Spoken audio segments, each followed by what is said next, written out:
by Jim Clements in his fourth season, a 23-14 record at KU, 89-38 overall. So we are going to take a break. We'll be back to set the scene as we get ready for kickoff. You're listening to Kutztown Westchester football, and you're listening to Golden Bears football on the radio voice of Kutztown University. KUR back right after this. Stop by the KU campus store or Dixon Marketplace any Monday following a home football game to receive 5% off KU apparel for every touchdown the Golden Bears score. The Paul Bucks discount is offered win or lose with a minimum discount of 15% and a maximum discount of 40%. The KU campus store and Dixon Marketplace are divisions of the nonprofit affiliate of Kutztown University, KUSSI. All purchases benefit KU students.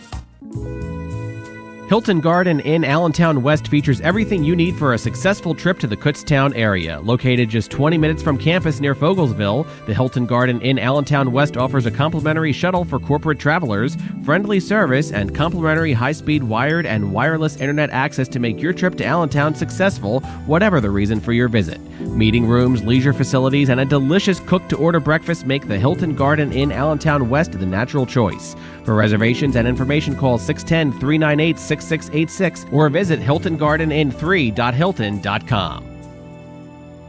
Americans enjoy 7 billion hot dogs between Memorial Day and Labor Day, but the great taste doesn't stop there for Kutztown University Golden Bear sports fans. Burke's hot dogs can be purchased at KU Athletics concession stands throughout the fall, winter, and spring.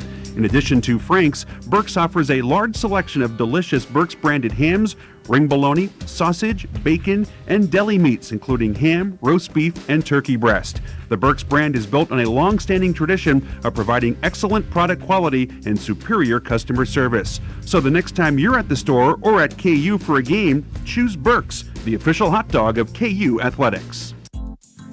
Camillo's Italian Restaurant and Pizzeria, located at 264 Greenwich Street near campus, is a family-owned and operated KU favorite. You'll immediately taste the difference at Camillo's, where they use fresh garlic cloves, 100% extra virgin olive oil, and sun-ripened tomatoes imported from Italy. Even though their ingredients are the best money can buy, their prices will surprise you. Camillo's has over 25 toppings, one of the largest selections, along with 8 different sauces loaded with flavor, and free piping hot delivery to your door. The taste you want at family-friendly prices. When you want a really great homemade meal, call Camillo's at 610-683-5637. That's 610-683-5637. Bon appetit.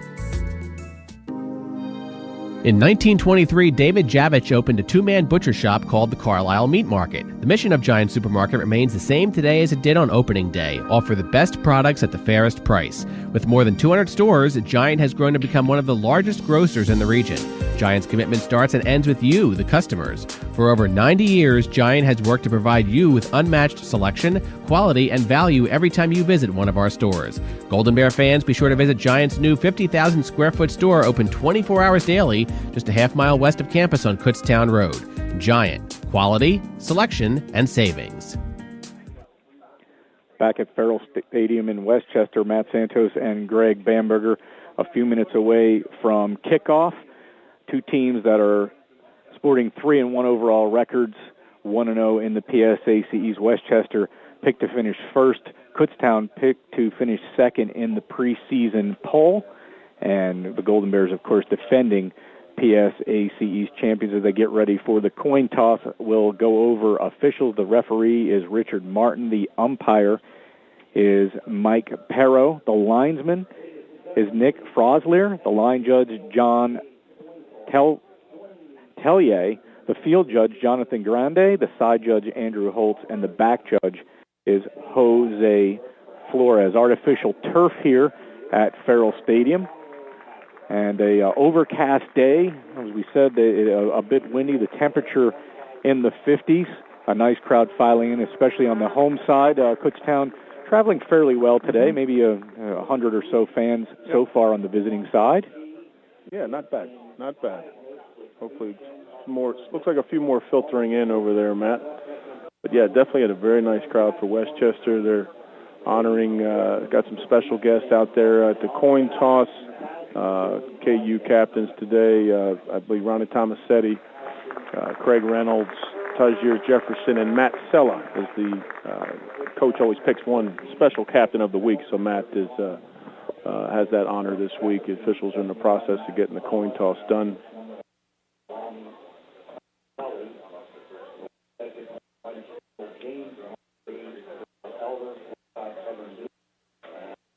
Looks like Kutztown has won the toss.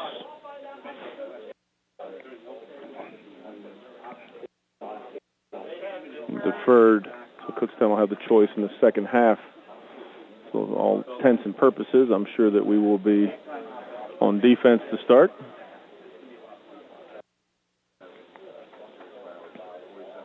That will be the case. This is a sportsmanship week for the PSAC, yes. And we saw that display pregame, Greg. Yeah, PSAC, a sportsmanship initiative that started last year. Every season, the conference office picks a particular week for the teams to display some measure of sportsmanship. Of course, every game's a little bit different, but we did it last year for our Lock Haven game. For those that might have been here this year, this is Sportsmanship Week, is the last day of it. In football, the entire teams come to the hash marks in pregame and then just walk across to a handful of guys in front of them to shake hands and wish them luck and display some great sportsmanship. My goodness, I think Westchester's been playing the Olympic theme when their team comes on mat. When I coached here 30 years ago, they were doing that. So that's the tradition as Westchester's team comes on. You may be able to hear that Olympic theme in the background. But we are just a few minutes away from Alec Rosenfeld kicking with the wind.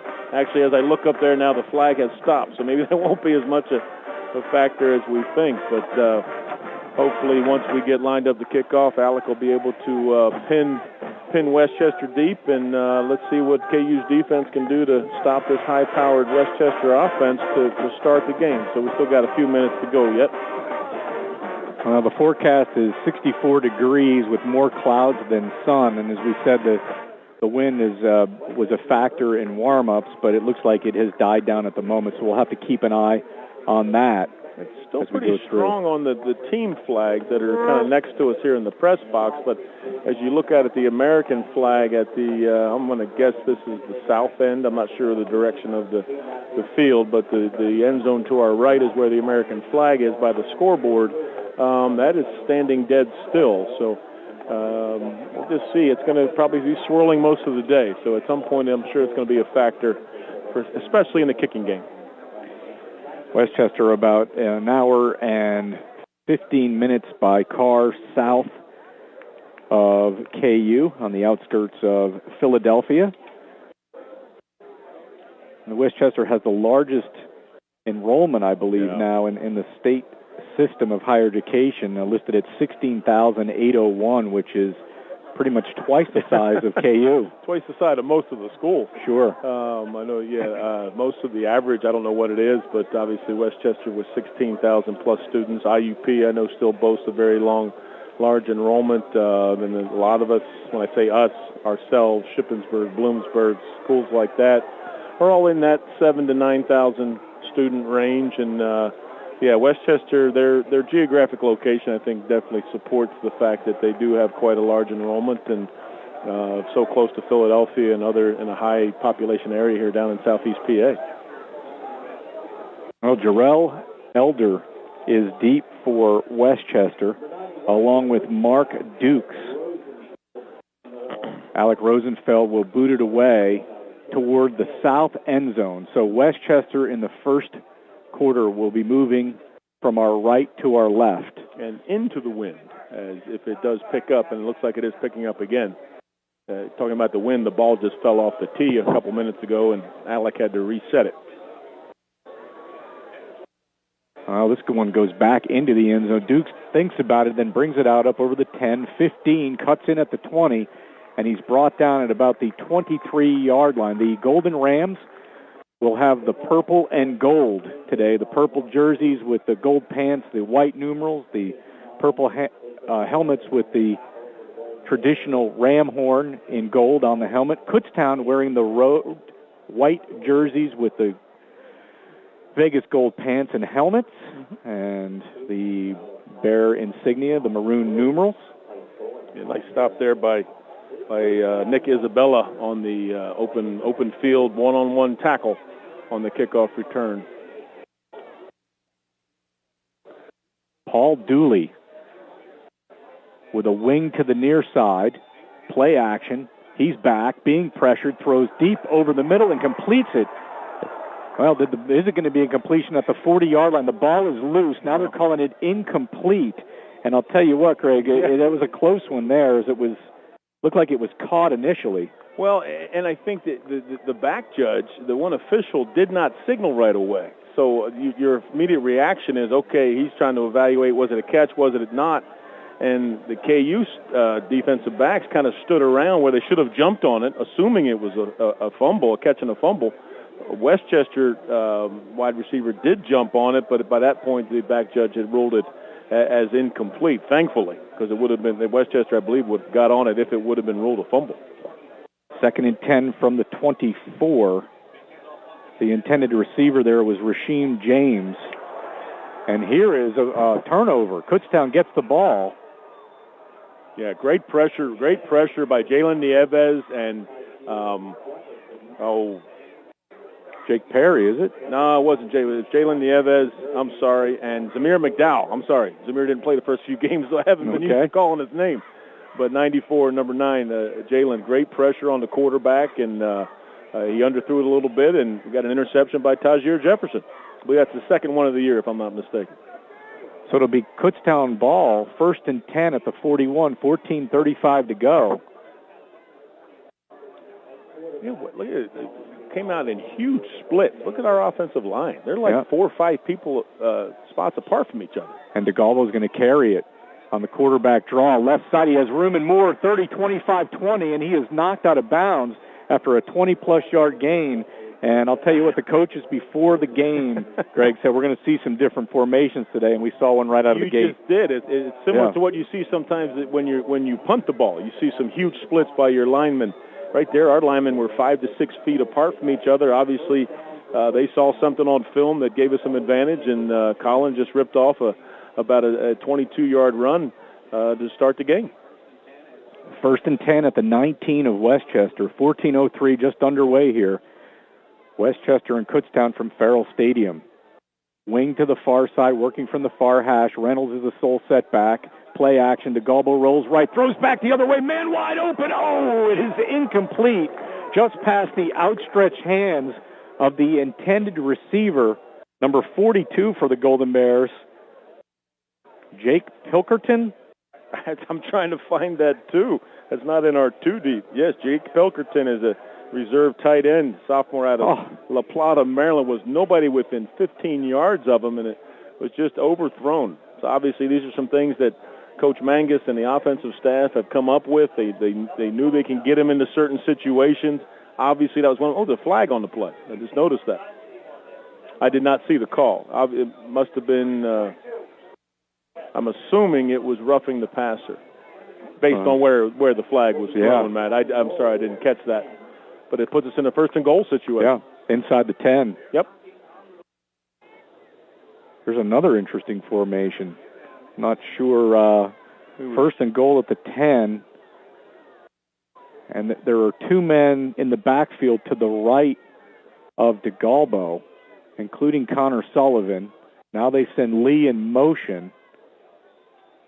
DeGalbo hands it to Reynolds. Reynolds dives down to about the 7-yard line, pickup of 3. I'd say that's what film study does. I mean, sometimes you see things on film, Matt, and obviously Coach Mangus and the offensive staff have seen some things they can take advantage of, maybe how Westchester's defense reacts to certain things, and that's what you're seeing so far, at least in this first drive. 2nd and 7. Flags fly. Had a defensive lineman jump, and then an offensive lineman responded, so I'm not sure how they're going to call this. It could go either way. It should be against the defense because he jumped and drew. Yep, offensive players are clapping, so it's going to be basically half the distance to the goal. It'll be 2nd and goal at roughly about the 3.5-yard line. We cannot hear the ref mic, can we, Matt? No, we can't. I'm having a hard time hearing that. All right, I'm not so sure it's working. I'm not even going to talk about ref mics today.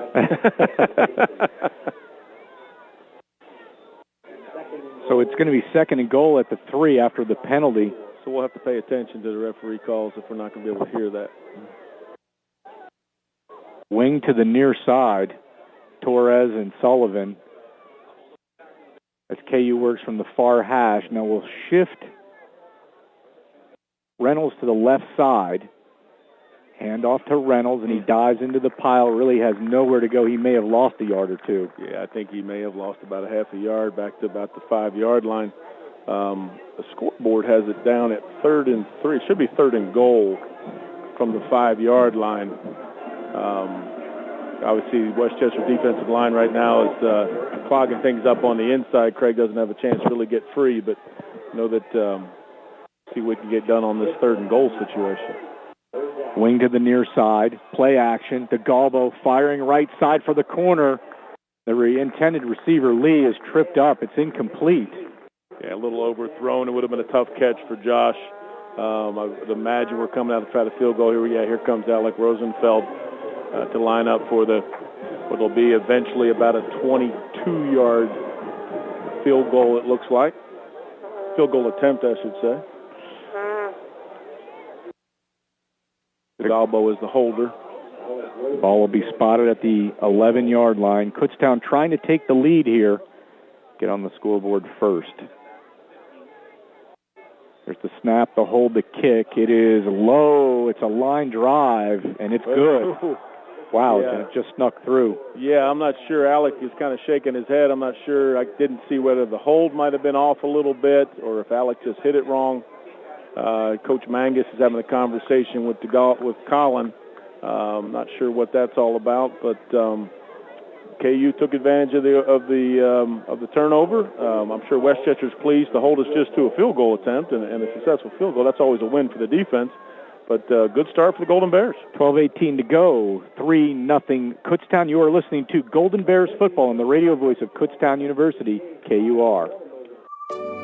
The Center at Holiday Inn is pleased to be a continuing partner of Kutztown University. We are a short drive from their beautiful campus, and our expert staff and spacious facility awaits you and your guests. Whether enjoying a freshly made-to-order breakfast in our America restaurant or digging into the famous short ribs at the Sam Adams Brewhouse, your experience at the hotel will be amazing. If you are relaxing in your spacious guest room or outside by the pool, you will unwind knowing that we have taken care of every detail of your stay. Good luck, Golden Bears, from your partners at the Center at Holiday Inn. Back at Farrell Stadium, the Golden Bears first on the scoreboard, leading 3-0 with 12:18 to go, getting ready to boot it away. But, Greg, we look back, and I don't know if the coaches are happy with the 3 points. It's better than none, obviously, but Kutztown had many opportunities there. Yeah, I mean, the first couple of plays, obviously they saw some things on film, and we exploited that from Westchester's defense and had a guy wide open in the end zone that was just overthrown. And as you heard, we didn't even recognize the number because it's not a young man that had played a whole lot this year. But, I mean, you got to be pleased with the points, but I'm sure they would rather have had the touchdown, absolutely. Here's Long from the 3 up over the 10, 20, 30, 35, and he's brought down. So Westchester will start out with good field position on its second possession of the ball game. 12-11 to go first quarter, 3-0 Golden Bears. Yeah, I mean, obviously Kutztown's got to be thrilled with the start so far, obviously with two plays for Westchester. We get the interception, great pressure by the defensive line. Westchester seems like they've done a lot of throwing so far this year, and they've scored some big points, but you always got to keep an eye out for Elder. I mean, he's out there, and he's a scary guy when he gets the ball in his hand. Paul Dooley is quarterback. Paul Dooley will work out of the pistol. Slot to the far side. He hands it off. Elder right side, and the Golden Bears are ready for him as they swarm and throw him for a 2-yard loss. Yeah, nice job by Luke Snyder and the whole left side of that defensive front. Ronnie Tomasetti, Zamir McDowell, they were in the backfield. So, they did some stunting, got right past that right side of that offensive line for Westchester, which, as you said, is an experienced part. 2 seniors, 6'4", 290, 300-pound guys, but great job by the left side of our defensive front to knock them back to a 2nd and 12 situation. 2nd and 12 from the 34-yard line of the Golden Rams. Play action, Pass is fired and completed to the near side for a 2-yard gain to Rasheem James, the freshman out of Philly. Well played by Naeem Navarez. Came up and fought off the block and made the hit. That ball kind of floated a little bit. Again, I'm not sure what the wind's doing on the field. The flags seem to be moving a little bit, but that ball looked like it floated a little bit. But great job by Naeem to come up and fight off the block and make the play for about a 2-yard gain. 3rd and 10 at the 36. Slot to the far side, working from the near hash. Dooley back, being pressured. Guns it over the middle, and it's incomplete again. Intended for Rasheem James down at the 30-yard line, and that was almost 6. And they got to do something about that Rasheem James. He's getting open. If he can hold on to that football, KU would be in trouble right now. Yeah, KU is lucky on that one. That hit him right in the hands. It looked like the coverage there was by Alki Cox-Cowan, and looked like he got inside Alki. And if he starts to figure out how to catch the ball here, I said that could be not good for the KU defense. Brendan Paulison to boot it away. Connor Sullivan, I believe, deep for the Golden Bears back at the 23. Yeah, we were told in pregame that might happen, just to maybe rest Craig a little bit and not have him do the punt return duties.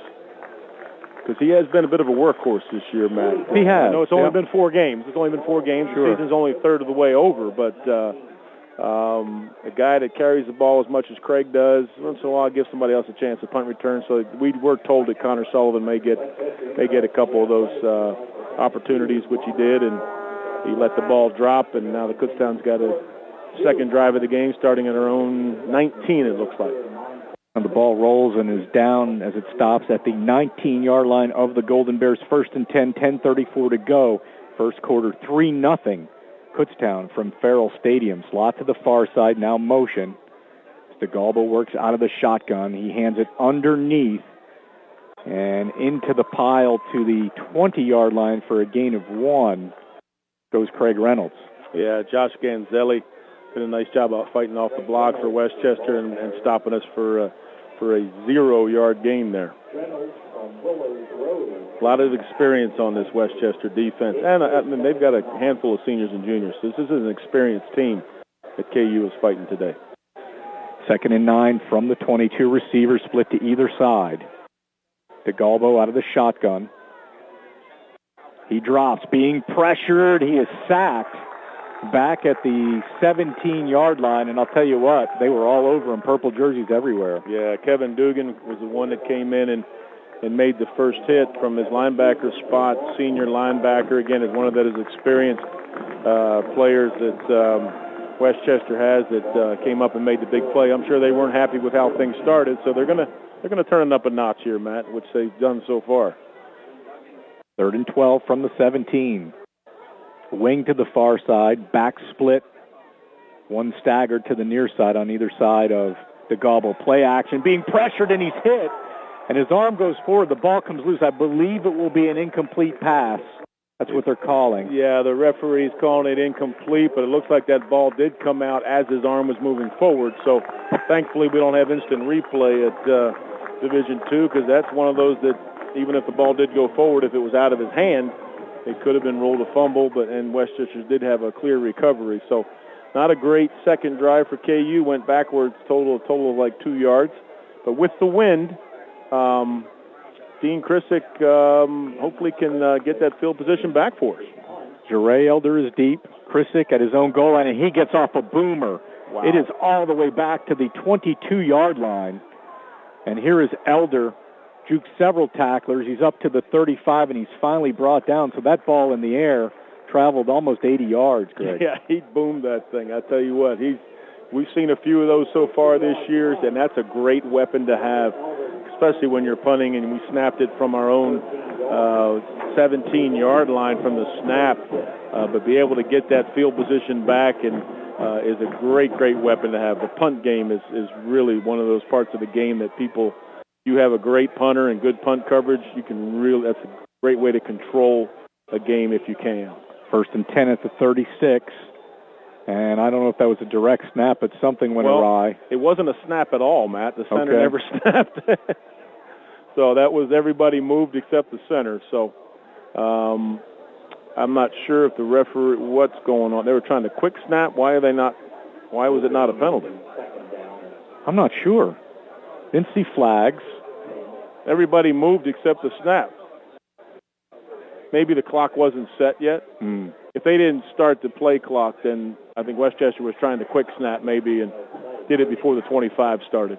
1st and 10 at the 36. Lights are on here at Westchester on this unusual gray day and an otherwise sunny September. And it's Elder around the near side as he takes it to the 40 for a gain of 4. Chrisick, getting back to him, Greg, he is the second leading punter, as we mentioned, in Division II. And it's not often you look forward to seeing your punter come out. But I know sitting in the stands and walking around last week at Andre Reed Field, people get excited to see him punt. I tell you what, he really has a great talent. And, that his skill can a lot of times can make or break how things go in a game. 2nd and 6 from the 40. KU showing blitz. Oh, we have a new quarterback in there.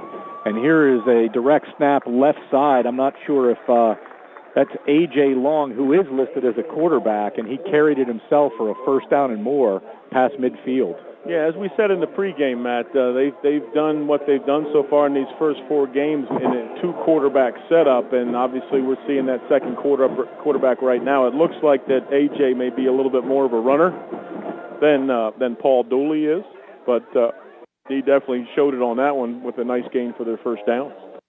1st and 10 at the Golden Bear 49. Slot to the far side, working from the near hash. Long is the quarterback, out of the pistol. Play action, fires incomplete on the near side. He threw it over the head on the lateral to number 31, Mark Dukes. Whether that was a lateral or not, it was close. It was very close. Obviously, the referees called it an incomplete pass, but it was pretty much straight across, well overthrown on to number 31 for Westchester. Can't find his number on there. Number 31? Yep. It is Mark Dukes out of Kutztown. Yeah, I'm sorry about that. But, ball was well overthrown, and now Dooley's back in, which it kind of looks like you have a running quarterback and a throwing quarterback. Sure. Kind of looks like what you're seeing here. Here is Elder, and he's popped at the line of scrimmage, still on his feet as he tries to circle back, and the white jerseys are swarming him as he's thrown for a 3-yard loss. All 11 white jerseys are within 4 yards of the ball there. That was great team defense to hit him initially about 3 yards deep, and then he went flying backwards. But those are the kind of plays a guy like Elder, he starts getting loose, and all of a sudden you're zeroing in on the target area, and he is able to, has that kind of skill to maybe make that target area change. So right now we've got 2 wide receivers down, kind of looking at the KU defense. Not sure they knew where everybody was. 3rd and 13 from the 48. Dooley back in, back to pass, under pressure, and it's tipped incomplete. Tajir Jefferson had a chance at the 38. Again, great pressure by the defense. It was a 3-man rush that time. Even with a 3-man rush with Kimbiz and Plausis and, sorry about that, and Adam Crowder. Put great pressure on the quarterback. 3 guys rushing on 5, and that should never happen. 5 guys should be able to keep 3 guys away from your quarterback. Absolutely. All right, here's Brendan Paulson into punt. Back at his own 34. Sullivan deep for the Golden Bears. Dooley so far just 1 of 5 with a pick. Flags fly. And I'll tell you what, Dooley just has not had help. Had a few drop passes, and he's almost had a second one picked there. Yes, he did. I mean, again, great pressure from the 3 defensive linemen. Now we just had one of the Westchester punt linemen on the punt team jumped. So they're knocking them back another 5 yards before Westchester lines up the punt again. So you got to be thinking, Greg, A.J. Mangus, the offense coordinator for the Golden Bears, is probably going to try to dial something off to take the pressure.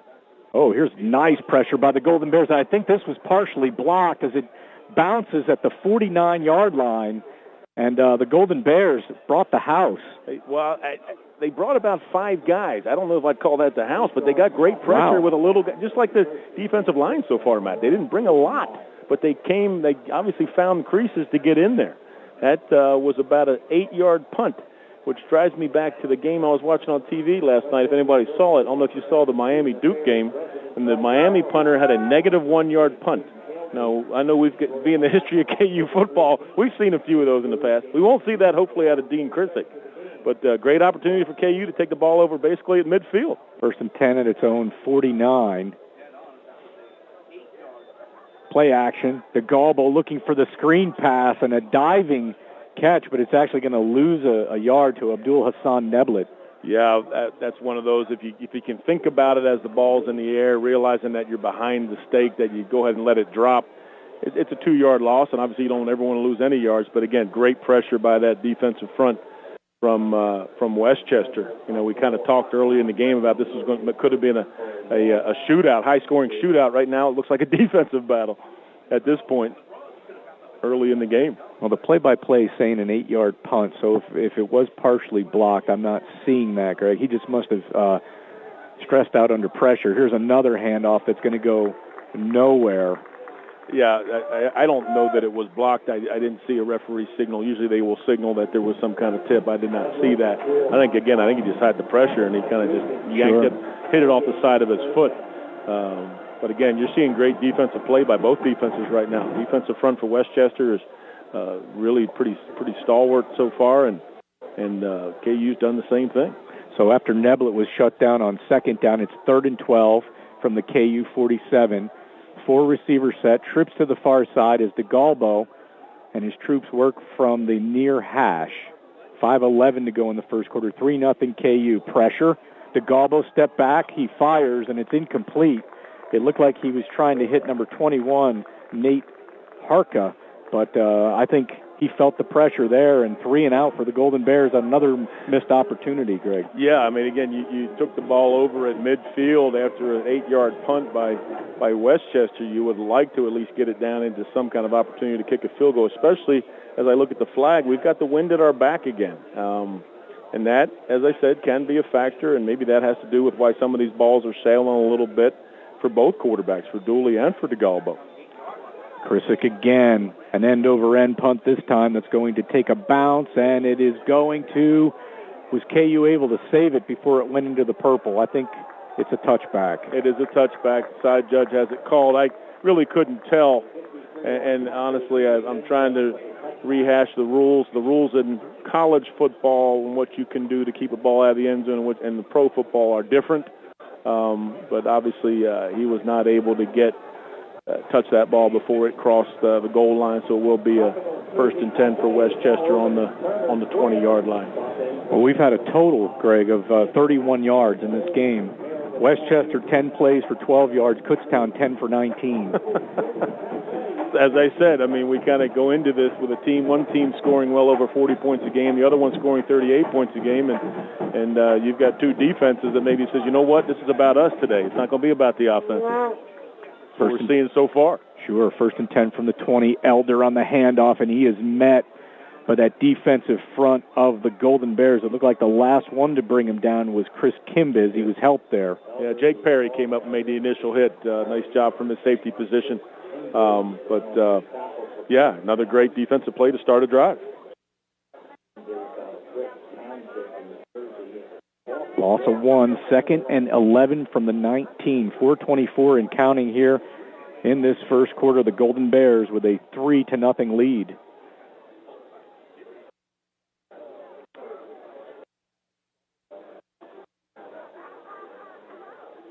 Back split on either side of Dooley. Slot to the near side. Shovel pass, and KU is all over it. This will be a loss of another yard.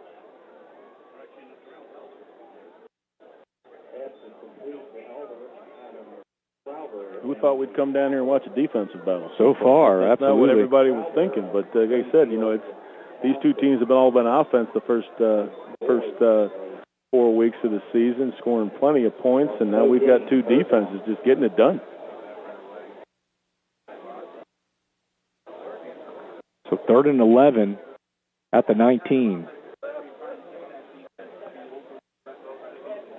Slot to the near side, motion to the near side. Dooley back, being pressured by Kimbiz. He just gets it away, complete, and whoa, a shellacking there by Kutztown's Tajir Jefferson. It was incomplete. Was it incomplete? Yeah, wow. yeah, it was incomplete. No wonder. He see the ball, yeah. It was like boom, boom. The ball got there, and Tajir Jefferson made a nice hit on the running back. Mike Class was the running back that Dooley was trying to get it to, and another great stand by one of the defenses. And I think that 19 yards is probably going back to 18 now, Matt, because they lost a total of 1 yard on that series. Paulison wobbly kick. Sullivan calls for the fair catch and great field position again for the Golden Bears at their own 49-yard line. Just like we saw a few minutes ago. Referee moved it back to the 48. I'm not exactly sure why, but that's where it is. Yeah, we're sitting here watching a duel of punters and a duel of defenses, which is fine with me. Even though I'm sure the fans would like to see a little more scoring, but this game's got a long way to go, Matt. They're going to place it at the 48 of the Golden Bears. Slot to the near side, working from the center of the field. Reynolds back in the game. DeGalbo working out of the shotgun. He is the leading rusher for the Golden Bears with 22 yards. Reynolds right side, flags fly everywhere as Reynolds picks up 2 yards. Yeah, I think you're going to have a holding penalty on Garbarino. The flag, of course, landed right next to him, and he was, holding on Kutztown, so they'll take us back 10 yards put us in a 1st and 20 situation. And they tried to take Craig off the right side there. The typical zone play that we run all the time, and Westchester's doing a nice job of not letting Craig get free.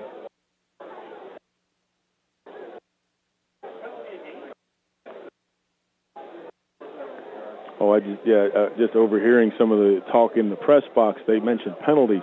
That's one thing KU has to improve on. We're averaging 10 penalties a game right now, Matt. And that's our first one, which is good.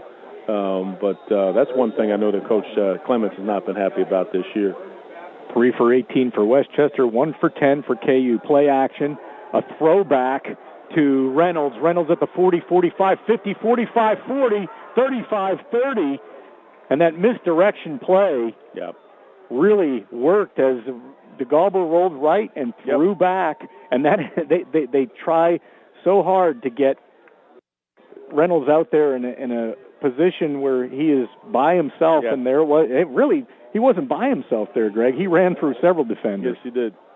Yes, he did. I mean, obviously you scheme a lot of things to get the ball to your playmaker. Craig obviously is the playmaker. Everybody knows that. Obviously, KU knows that, and our opponents know that. But you're doing everything you can to get the ball to him. That was a great job by DeGalbo to on the run fake and get a nice little pass to him, to Craig for the big gain. Yeah, 33 yards. And then that goes to the 33. Neblett rushes for 3 yards. Now it is 2nd and 7 at the 26. DeGalbo in motion at a wide receiver. Neblett on a direct snap situation. Slot to the near side. Neblett's going to run it to the left side. He has a little bit of room as he takes it down over the 25-yard line. Another one of those things that Coach Mangus said we probably see some things we haven't seen yet this year, and obviously we're seeing that. Because Neblett is one of those guys, we've talked about him during the year. If you can get him free, he has got some wheels. He can really run. 3rd and 5 at the 24-yard line of the Golden Rams. Slot to the near side. Actually, we have trips to the near side with Neblett the sole setback. 4-down territory here, Matt? What do you think? I'm not sure. With the wind, it could be interesting. Garbarino moves into the near side, going deep down the near side. A leaping catch by Connor Sullivan inside the 5. He's fighting it with the defensive back. They're calling him down. It's Kutztown ball. 1st and goal, it looks like, on the 1.5-yard line. Great catch by Connor Sullivan. The defensive back, number 18 for Westchester. I'm sorry, I don't have him in my too deep. Was in there fighting with him. Nadir Rouse was in there fighting with him. DeGalbo carries it himself right side, and he's going to lose a couple yards back to about the 4. Inside a minute now in the first quarter, 3-0 Golden Bears looking to get more here. Yeah, got to get in the end zone here. Do not want to settle for a field goal. Of course, we just lost 2 yards there on a carry by Colin DeGalbo, but definitely want to try to get this thing knocked in there and not settle for a field goal attempt. Neblett is the sole setback. Wing to the far side as they work from the near hash. 23 on the game clock and 11 on the play clock. Rolling near side, DeGalbo throws. It's incomplete off of the fingertips of Connor Sullivan, so it's going to be third down as the clock stops. Yeah, well played by the defensive back for Westchester. Is that 18 again? I can't quite, it almost looks like 10, but that's Dooley's number. Kind of hard to say. That may be that Nadir Rouse again that made that play. It was well played by him on the attempt to Connor Sullivan. Third and goal at the 4. Neblet in, working from the near hash. Motion by Lee to the near side. Throw over the middle and over the outstretched fingertips of number 46 for the Golden Bears. That's Jordan Sekel out of Old Forge. Now you have a big situation here, and they're going to bring in the field goal unit with 12 seconds to go. Well, based on that last attempt, I hope we get a little more air under this one, Matt, because it's a very short one, easily made. After that play, it was overthrown by DeGalbo to Sekel. That took a peek at the KU sideline, and Coach Mangus was not very pleased with that result of that play. 21 yards. The snap, the hold, the kick by Rosenfeld. Partially blocked, I believe, but it went through. It looked like it made some contact there. It sure did. It floated through, and it's 6-0. Golden Bears will keep it here. 7 seconds to go in the quarter. And again, Greg, it's kind of glass half empty, glass half full thing. They're up 6-0, but this could easily be a 14-0 ball game right now. It very well should be. I mean, you got to give credit to Westchester's defense for strengthening up and holding us to field goal attempts. And both our field goal attempts have been good, but they haven't been very pretty. I'm not sure what's going on with that. I don't know if it's a hold situation or if Alec's timing is just off. I'm not sure, but they're going through the goalpost, so it is 3 points. We're going to be going into the second quarter here probably just after this kickoff, so we'll see how that wind's going to affect us going the other way because, we haven't seen a great effect on it so far. Sure. But first time we punt into it, we'll see how that goes. Kutztown's got to feel fortunate that we've been given opportunities, but much rather be sitting here 14-0 than 6-0. Interesting thought, Greg. Craig Reynolds was not in that goal line series at all. I did not notice that. Hopefully he's healthy, but maybe it was just a different package, maybe getting, Westchester to kind of think differently. I see some warm-up going on the sidelines. Actually, Chris Kane, backup quarterback, is loosening up. I'm not sure if there's anything with DeGalbo either. I'm not too sure. Maybe because there's been some overthrown balls that I know that coaches have not been pleased with. We kicked it out of bounds. Alec kicks it out of bounds, which will keep us in the first quarter, the next 7.8 seconds. But it gives Westchester great field position. I believe that'll come up to the 35. Yeah, Alec has had an interesting day so far. He does have the 2 field goals, but they've been adventures. And again, I can't say that it's been on him or been on the hold, the snap. We don't really know. The protection possibly on that last one because they did get a little hand on it. Actually, the ball moves to the 30. 35. Yep, you're correct. My fault. 35. But as I said, there's been some balls that Colin DeGalbo has thrown that I know that the coaches aren't pleased with, so maybe they're going to give Chris Kane. We saw him last week for a series. We may see Chris Kane for a series here to give Colin a rest and maybe see what's going on. Great defensive play as the Westchester hands it to Elder, trying to see who made it. I think it was Chris Kimbiz on the inside. Just did a great job of knifing through. Actually, no, they're congratulating Adam Crowder, number 47. No, that's not 47. Luke Snyder. Well, either way. Mistake. Either way. Great play by a defender for the Golden Bears. Sorry about that. That's okay. Loss of 2. End of the first quarter. Your score, the Golden Bears 6, Westchester nothing. You're listening to Golden Bears football on the radio voice of Kutztown University, KUR. Kutztown University football on KUR is brought to you by Fleetwood Bank, offering lending services, personal banking, business banking, and more at 5 convenient locations. Come along for the ride. Fleetwood Bank is what you want your bank to be. By Boyle Construction Management, one of the Greater Lehigh Valley's most respected construction management and design build firms. Performing a broad range of construction services including construction management, design build, and general construction, Boyle Construction Management, built better. And by Cresswell Brothers General Contractors, offering premier construction and design build services along with a professional support staff and highly skilled carpenters and laborers. Located in Pottsville, Cresswell Brothers, serving your construction needs since 1961.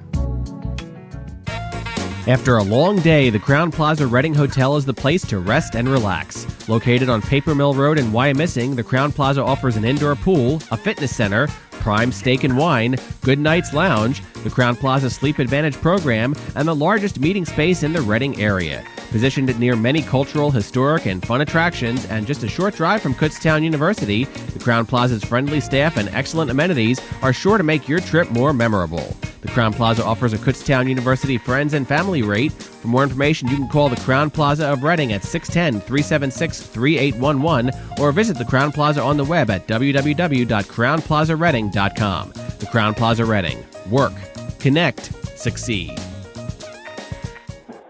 Start of the second quarter, 6-0 Golden Bears.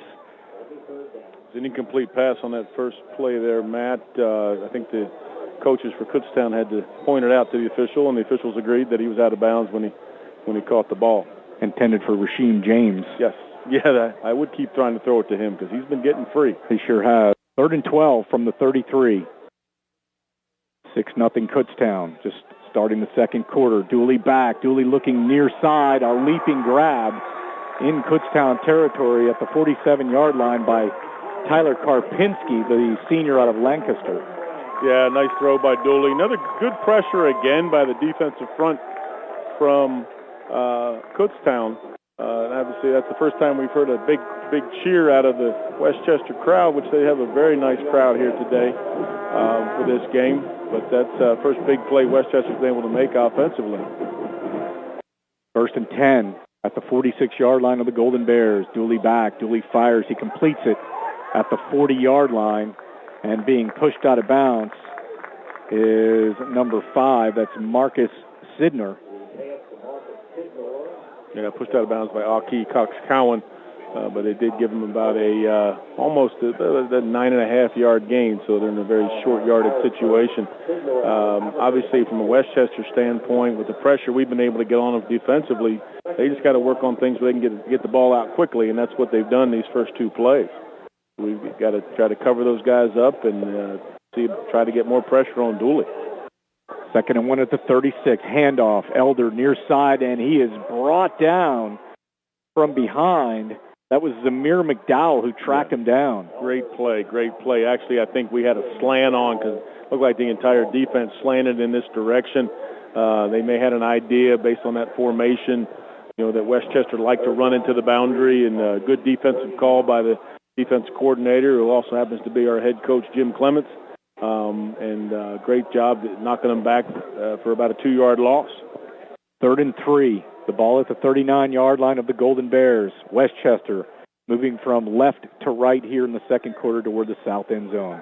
Dooley back. He fires man open in the seam, and it is caught at the 10. In for the touchdown goes Tyler Karpinski. He just got behind the double coverage there. Yeah, got behind Jelani Johnson, and then the safety, Jake Perry, tried to get over there to help and wasn't able to. A nice throw by Dooley for the touchdown for Westchester.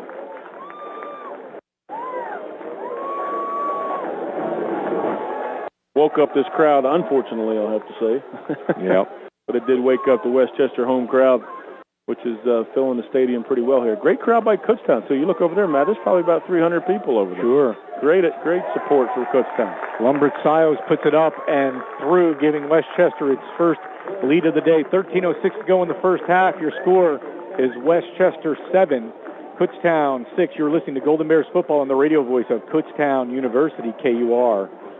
Osgood's Neighborhood Grill and Bar is the newest food choice in town. Located just over a mile west of the Kutztown University campus on Kutztown Road, Osgood's features amazing steaks, seafood dishes, fall-off-the-bone ribs, and chef specials, soups, chowders, and chili, pastas and light fare, sizzling starters and salads, and burgers and sandwiches. For information, visit osgoodsbarandgrill.com. It's always good at Osgood's.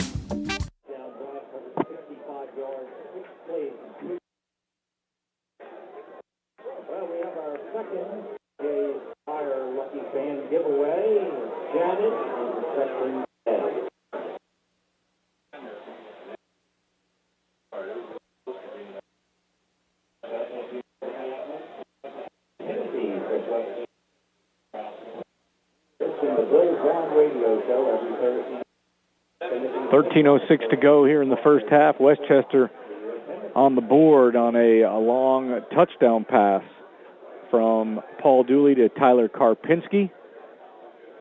7-6 Golden Rams, and Kutztown will go back on offense, and we'll have to see who is out there from a personnel standpoint. Matt Santos here along with Greg Bamberger, Emily Schlegel back in the KUR studios, our engineer today. And this will be brought out of the end zone on the near side, a seam up over the 25, a fumble, and the ball goes out of bounds. The return there was by Tyshawn Harmon. Yeah, he had a nice crease coming up this sideline right in front of us. A little loose with the ball, though, and that wasn't much of a hit, and that thing popped out, and thankfully he was close enough to the sideline where the ball went to the sideline. But nice job by the kickoff return team to get some nice yards, and hopefully KU can keep moving the ball. Let's see if they've made any changes personnel-wise. Craig Reynolds is coming out, as is Colin DeGalbo, so Craig is fine from a health standpoint. Another different formation. Here's kind of a, I don't know what you call this, Matt. Is this our upside-down wishbone? Looks like, yeah, it does look like the upside-down wishbone. Two back split. Shotgun. Yep, on either side of DeGalbo, one behind him, and this is Reynolds on the carry, right side, as he follows his lead blocker and takes it up over the 35 to the 36-yard line to gain a 5. One of the better runs so far by the Golden Bears today. That's one of the better offensive plays. I mean, Craig looks healthy. I'm sure he's like you said, he's been a big workhorse this year, and now we've gone to a little bit more of a 3-wide, 1 tight end package, just trying to keep things switched up on Westchester. 2nd and 5. Double wing. Working from the far hash. Reynolds in the backfield. DeGalbo. He's going to run it. Left side, he gets nowhere. Maybe thrown for a loss. I'm not sure if that was a design run or if something was supposed to happen there, Greg. No, Colin looked like he was trying to fake a handoff, and then I looked over at the sidelines, and I can see Coach Marcel Kordeman, the running back coach, talking to Evan Culver, and it's absolutely by the body language you can see that Evan did not do what he was told. So he was supposed to fake a dive, I think, in that time, and he did not. So now Neblett is in running back now. 2nd and 6 from the 35. DeGalbo back. DeGalbo, it's actually 3rd down. He fires and completes it for a first down. Yes, sir. Amadou Barry as he takes it to the 43-yard line. He's just going to be one of those one-name guys. We're just going to call him Amadou. That was, nice little play by Colin. It took a long time to develop, so great protection by the offensive line. Westchester did bring a little bit of pressure, but well done by the pass protection, and Colin waiting for Amadou Barry to come open and make the catch for the first down. 1st and 10 from the 43, slot to the far side. DeGalbo.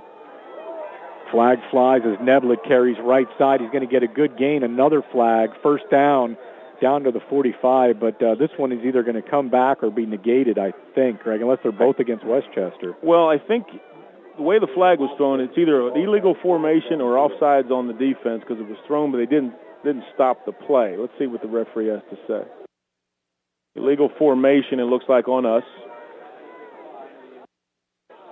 And also 2 penalties on Kutztown. So here we go, adding up our penalties again.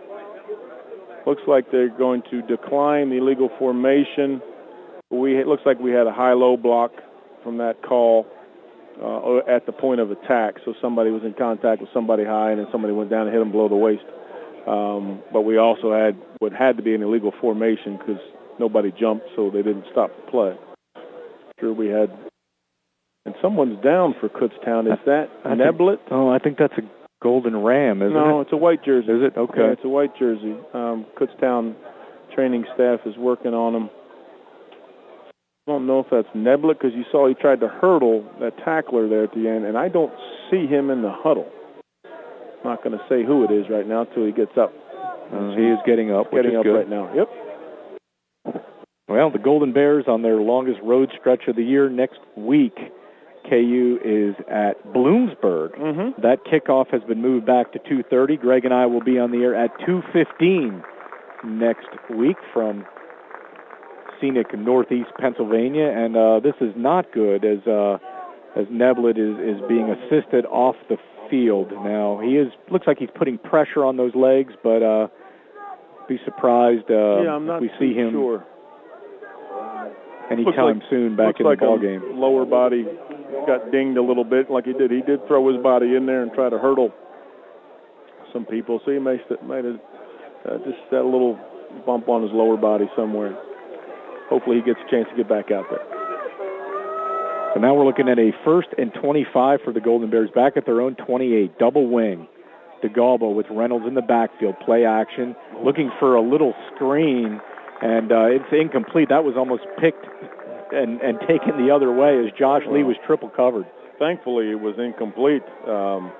Defensive back Jordan Burney, the strong safety, was right there for Westchester. If he'd have looked up, he might have been able to grab it and run for a touchdown. But thankfully, it was incomplete, and we didn't lose any yards or lose the ball for that matter. 2nd and 25. Double wing. Working from the near hash. DeGalbo. He's back. Nice pocket.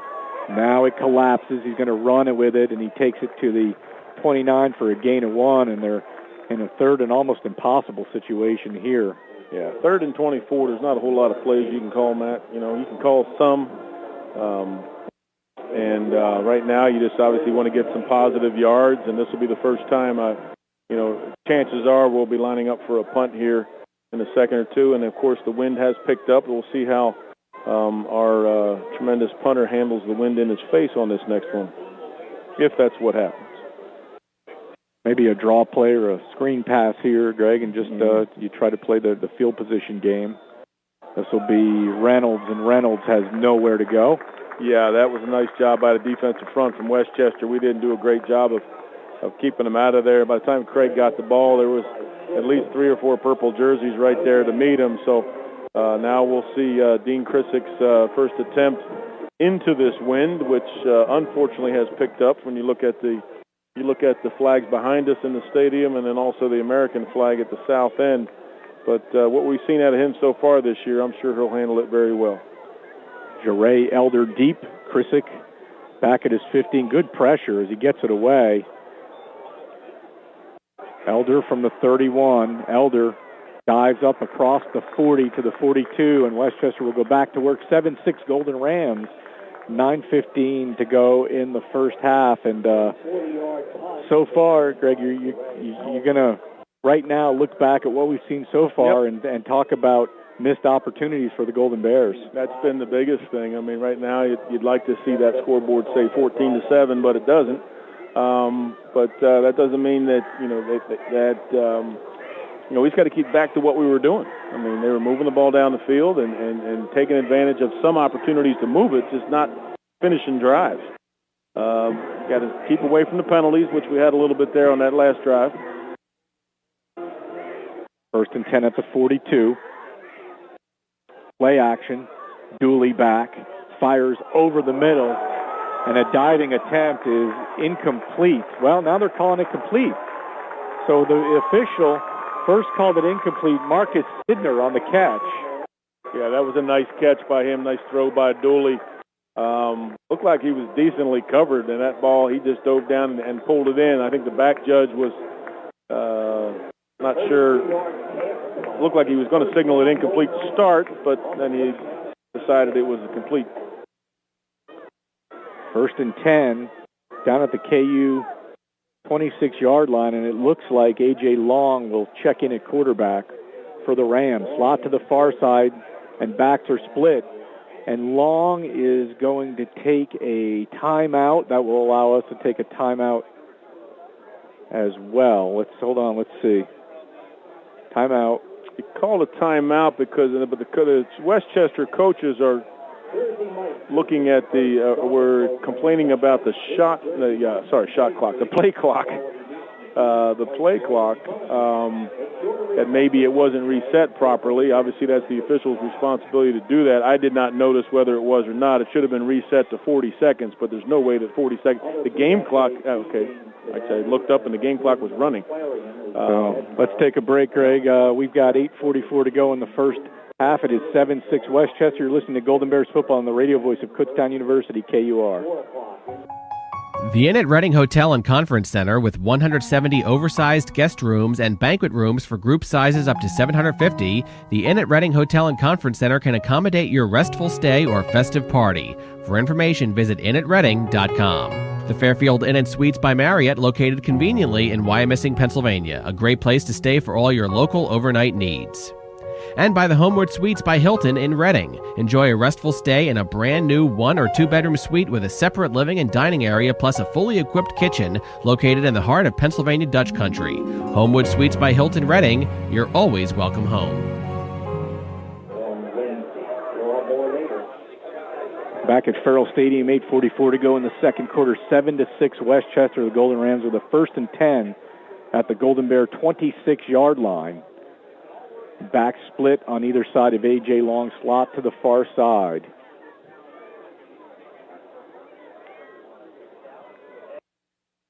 Golden Bears offensively have just been really struggling the last few drives, and that defense is spending a little bit of extra time out there on the field, something to keep in mind. Yeah, Westchester's been picking up some big plays. Like you said, they've got the other quarterback in there, A.J. Long, who's been a little bit more of a runner, so we'll see what they got going. That's exactly what we see. And he carries it down to the 20-yard line, gain of 6. It'll be 2nd and 4. Yeah, he's a little bit more of the read option guy, you know, what you see in today's offenses. You know, obviously that definitely keeps your offense off balance. Now it looks like they're bringing Dooley back in, which you would think would be a throwing situation, or that's what you'd have to guess, the way they switch these quarterbacks in and out. 2nd and 4 at the KU 20-yard line. Wing to the near side. Motion from the backfield. Play action. Dooley back. Dooley fires. Incomplete. He had his man down there at the goal line, but just threw it in front of him a little bit too far. Yeah, it was down just kind of underneath. They're really trying to hit that middle zone. That's where we've seen a lot of this, that deep middle zone. Over top of the linebackers, underneath the free safety, and that's where they've had a couple of their big catches. And actually a couple of the big drops when one young man, number 11, Rasheem James, that dropped a few, was in that exact same spot in that deep middle zone. That's something we've got to pay attention to, and Kutztown's got to do a better job of covering that area. Well, timeout, Golden Bears. We'll take another break, 7:56 to go. It is Westchester 7, Kutztown 6. You are listening to Golden Bears football on the radio voice of Kutztown University, KUR. KU football fans, did you know that all purchases made at the KU campus store benefit KU students? The campus store is a division of the nonprofit affiliate of Kutztown University, KUSSI. Surplus from KUSSI's operations is given back to students in the form of scholarships, student activities, and campus athletics. From competitive textbook options to KU apparel and gifts, KU Campus Store is your source for everything KU. 7-6 Golden Rams with 7:56 to go here in the first half. 3rd and 4. Really a big down for the Golden Bear defense, needing to get off the field, and hopefully the offense can find some answers. Yeah, this is a huge down, and you've got Dooley in there at quarterback, so you've got to watch the big throw. They are lining up to throw the ball. Dooley throws, and it is picked off. That looks like, now let's see, up over the 15 and up to the 20. Sean Turber Ortiz, I believe, number 34, got rocked pretty good, went down, his knee hit the ground. Yes, it was Sean Turber Ortiz. He got dinged pretty good. Actually, there's a Westchester athlete down also. One of their offensive linemen is looking a little gimpy. We've got a couple of our coaches are still arguing with the officials about a few things. Not sure what exactly. I mean, he intercepted the ball, went up the sidelines. He got hit real hard, kind of spun around. His knee went down, I think, without watching instant replay, and then he just knelt down. Then he got hit again. I believe that's what the KU coaches are discussing with the officials, that he was down and he gave himself up. It should not have been hit. That's what I can surmise running this replay through my head, Matt, without actually looking at it again. And you have a young man for Westchester, number 72, Devin Lebow, little gimpy coming off the field, and Sean Turber Ortiz is walking off, who had the interception. So great play by the defense to come up with the interception. Now the offense has got to figure something out and get down the field. And actually it's our first red zone stop of the year by Kutztown, the defense. So great job by the Kutztown defense to get that done. I thought it was going to be 6, Greg, because they had a guy in the seam there, and Turner Ortiz just came up and snagged it. Yeah, it was a great job by Sean to do that. I saw the same thing. The wide receiver for Westchester was wide open in the corner by the front pylon there at the end zone. But nice job by Sean to come up and pick it off. 1st and 10 at the 19 to Galbo. Hands it off. Reynolds is spun down immediately. He got a few inches at the most there. If that, Matt, we may have lost a half a yard. Really struggling trying to get the run game going, trying to get Craig loose. Here comes Evan Culver in for Craig, and right now, like I said, he's been the workhorse, and got to try to find ways to get that ball moving down the field. 2nd and 10 from the 19. Slot to the near side. Play action to Galbo. Fires, completes it, 1st down and more, 35-40 to the 42-yard line goes Diego Torres. Yeah, nice job on that backside slant. Basically, it's a deep slant on the backside. When I say backside, it's a single receiver side. It's a nice job by Kutztown with that play. They came right back to it. And this time he fires over his head, incomplete down at the 40. Yeah, exact same play. Too much mustard there, I think, right? Yeah, I think he fired that one pretty good. The last one kind of hit him right in the belly. He didn't have much choice to catch it, or it was going to knock him out. That one was up high, and he wasn't able to pull it in. 6:52 to go. The Golden Bears will get the ball first to start the second half, so a nice sustained drive here would be helpful. Trips near side. Culver, play action to Galbo, loops it up high in a leaping attempt. Let's see, is that a catch down at the 30, 42-yard line? It is. Yes, great catch by Diego Torres again. That was kind of an odd-looking play, a lot of pressure. Galbo's got to throw off his back foot some because he is getting pressure up in his face. So you've got to figure out a way to give him a little more freedom to throw the ball, but great catch by Diego. 1st and 10 at the 42, double wing. Culver in the backfield. Westchester was showing blitz there. Culver still in the ball game as Craig Reynolds looking like he's walking a little gingerly, and this time DeGalbo tries to elude the rush and is just decked back at the 48-yard line. Yeah, great pressure by the outside linebackers for Westchester to come up, and it made Collins step up, and then there was someone that came free up in the middle. Nice job by the Westchester defense to hit us for about a 5-yard loss. 2nd and 16. It would be great to come out of here with some kind of attempt at a score or a touchdown, obviously, as we're winding down the second quarter.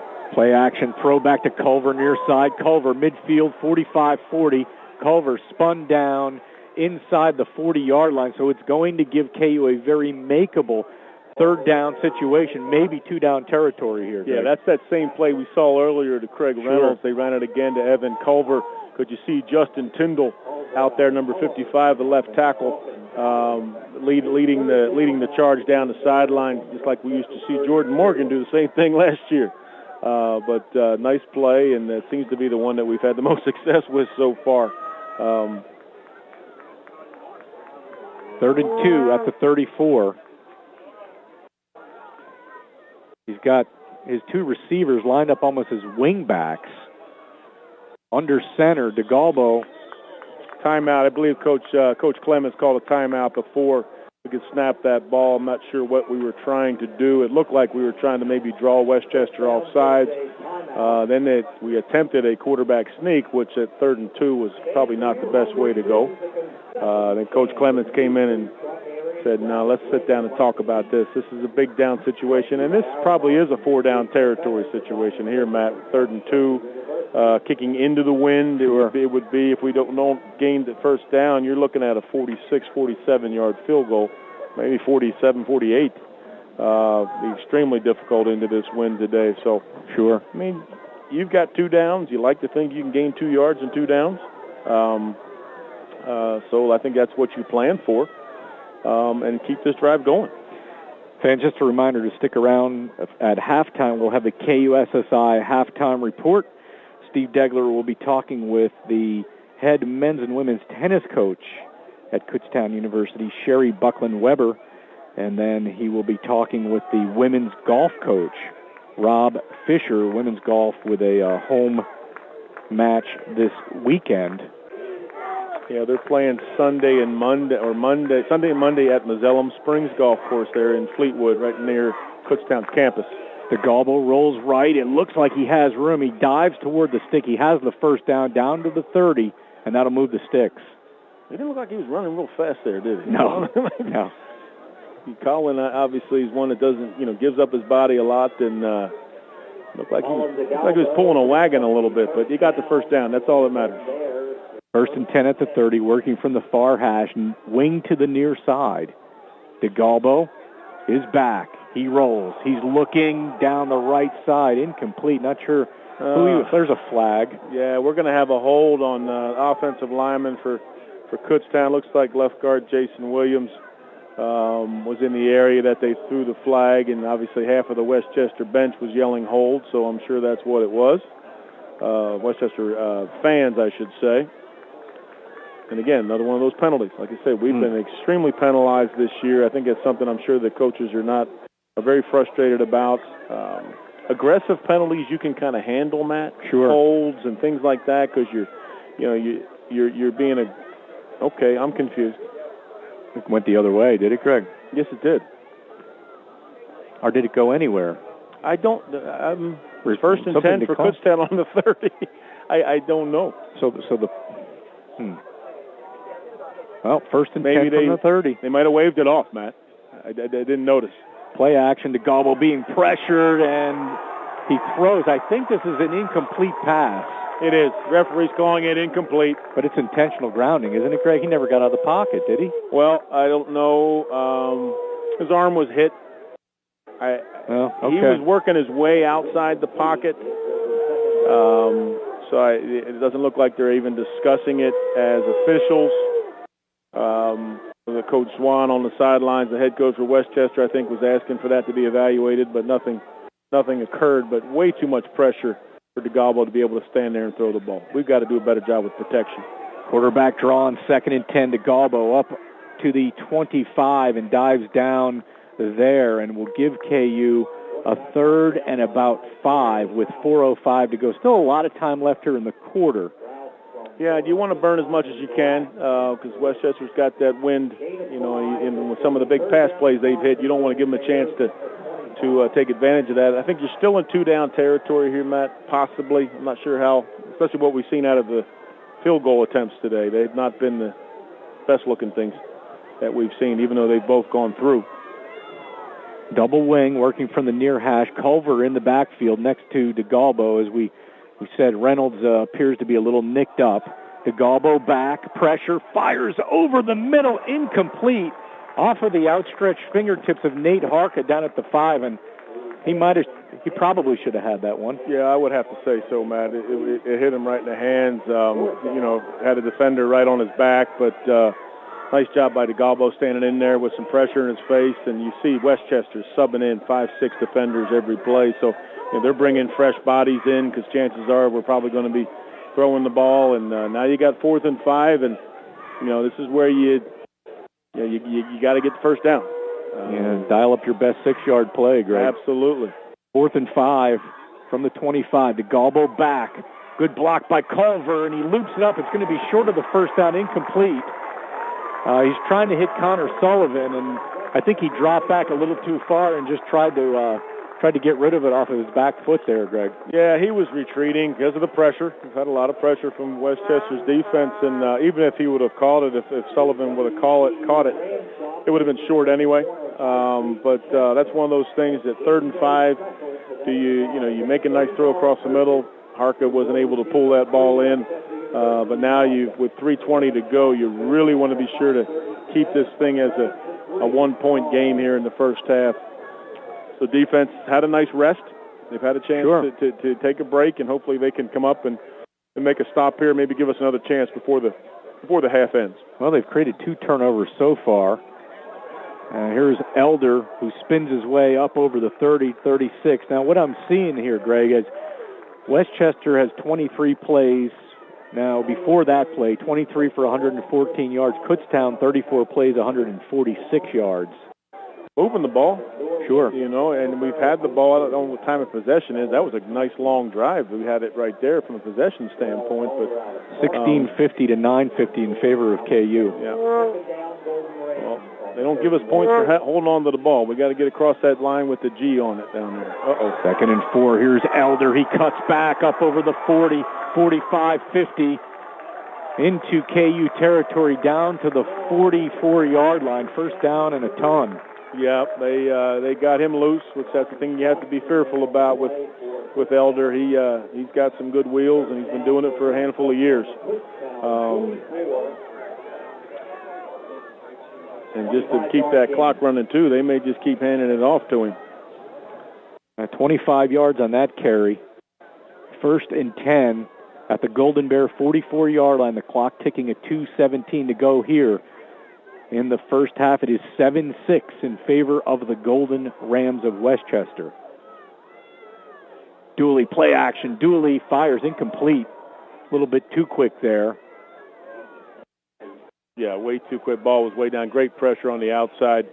Looked like it was Adam Crowder. Number 57 came in and laid a lick on Dooley just as he got rid of the ball. And that's the thing we've got to keep doing, because when he gets pressure, obviously the balls start to fly a little bit. A little high, a little low. But big chance here for Kutztown to try to just get a stop. Even if we don't get a chance to get the ball down the field and get another score. Going into the locker room at 7-6, you have to be pleased with. 2nd and 10, fires out complete on the far side. And that looks to be a number 11, James.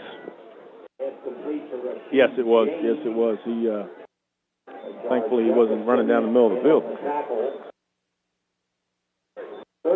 Gain of 6, 3rd and 4 at the 38. Rasheem James, the receiver there for Westchester. Working from the far hash. Slot to the near side. Elder in the backfield alongside Dooley. Dooley fires, and it was almost picked off by Johnson, and then it was caught on the tip by Tyler Karpinski, and a tough break there for the Golden Bears. First down. That was pick 6 for Jelani Johnson. Jelani is a dual sport athlete at KU, also a sprinter on the track team. I think if he could have caught that, he definitely would have been gone for 6 points, but hit him right in the hands, unfortunately.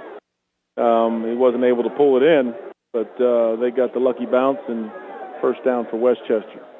2 timeouts left for the Golden Rams. 1st and 10 at the KU 33. Dooley back. He steps up in the pocket, fires wide open, complete at the 20, 15-10. And inside the 10 goes the big tight end, Gabe Chappelle out of Reading. First and goal inside a minute to go.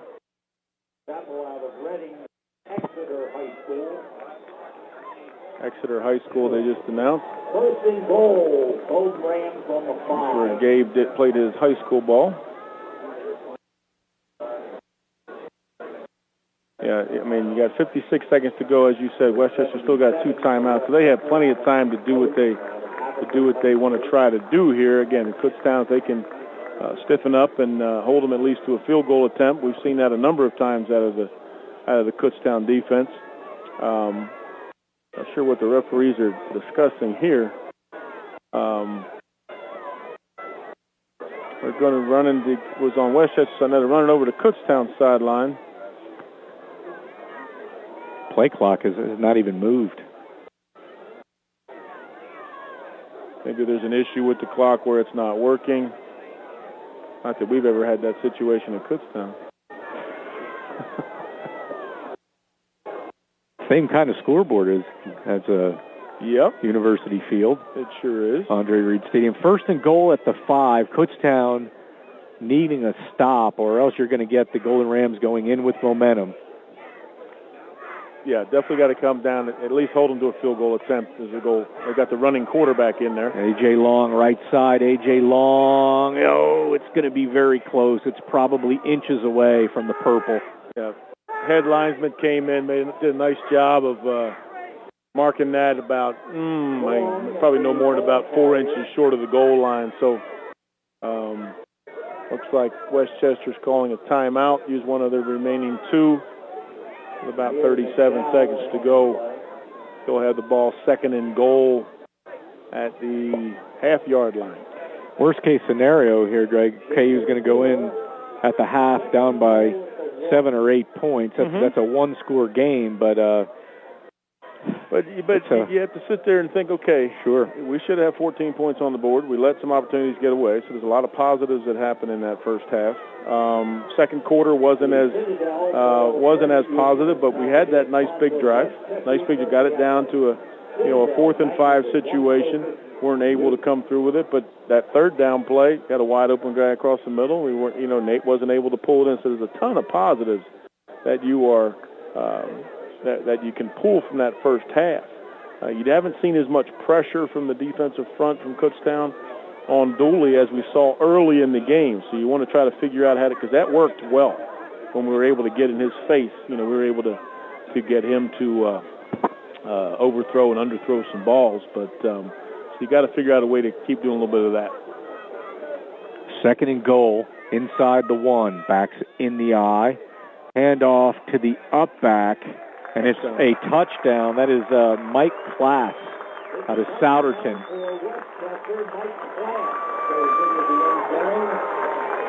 Yeah, they just ran it off that left side of Westchester's offense. Big offensive lineman over there on the left side. Stadoulis and Tranzilli did a nice job of pushing our guys back, and Klass just kind of snuck in on the left side. Big point here. George Lambert-Sios with the wind blowing across the field at the moment. Trying to give Westchester an 8-point lead. It is up high enough, long enough, good. 33 seconds to go. It is 14-6. Golden Rams will keep it here. Remind you to stay with us at halftime, the KUSSI halftime report. Steve Degler with KU men's and women's head tennis coach Sherry Buckland-Weber. And Rob Fisher talking Golden Bear women's golf. And it's been an exciting fall for KU athletics, in particular women's soccer. Yeah. Greg had ranked second in the country and undefeated coming into today's contest. Yeah, they've had just a great special start to their year. It's been exciting to watch. Had a nice big win over a traditional power in the PSAC. Westchester's own women's soccer team came to KU earlier this week, and our Kutztown women beated them 2-0 with 2 early first-half goals. But it's fun to watch how they've been able to just represent the university and do a great job and get some national recognition, which we're real excited about. And we'll see what the rest of the year holds. But last year had that great year going to the Final Four, and heck, you might be able to do that again. Who knows? It's play it one game at a time, which is kind of what Coach Burstein preaches. But besides them, field hockey's had a nice start to the year. Volleyball's on a tough trip this weekend, but they had a tough loss to Cal PA last night, but real closely fought matches. So it's been a great start to the year. There's a dribbler that is going to be returned by one of the upmen. That is number 57 for the Golden Bears, Adam Crowder on the return. KU will have it 1st and 10 at the 35-yard line, 28 seconds to go. I'm assuming you're not going to take any chances here, Greg, but who knows? I don't know. This might be one of those situations where you just do the kneel down and let's go to the house. Sorry about that. But it doesn't look like we're lined up that way, Matt. First down on the 35. But you would understand it. Sure. If we would decide to do that. Oh, I'm expecting a handoff here, but we'll see. It is a handoff. That's Neblitz back in there, so thankfully his injury did not create a situation where he couldn't get back into the game. No, Craig Reynolds. My mistake. I thought it was Neblitz. Craig Reynolds back in there.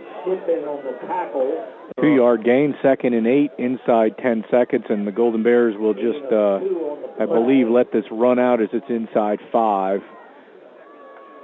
And that is going to do it for the first half. An interesting first half at that. It is Westchester 14, Kutztown 6. Keep it tuned right here for the KUSSI halftime report. You're listening to Golden Bears football on the radio voice of Kutztown University, KUR. So many hotels, too many choices. Golden Bear fans know there is only one choice, the Allentown Park Hotel Ascend Collection by Choice Hotels. Comfortable rooms, free hot breakfast, free internet, a saltwater pool, game room, social zone, and much, much more. It's good to be golden at the Allentown Park Hotel Ascend. Visit us on the web at allentownparkhotel.com for details. Let's go, Golden Bears. Kutztown University football on KUR is brought to you by J.P. Mascaro & Sons. Is your company receiving the most money for its recyclables? J.P. Mascaro & Sons' new state-of-the-art facility, Total Recycle, pays top dollar for your materials. Protect the environment and earn money. Call 1-866-66-TOTAL to have our experts give you a free estimate. By the John Monahan Realtors Group of Kutztown, providing the best real estate services in the surrounding area. Make your move with Monahan. And by East Penn, the home of Decca Battery in Lyon Station. Passion for power. That's East Penn Manufacturing. Welcome.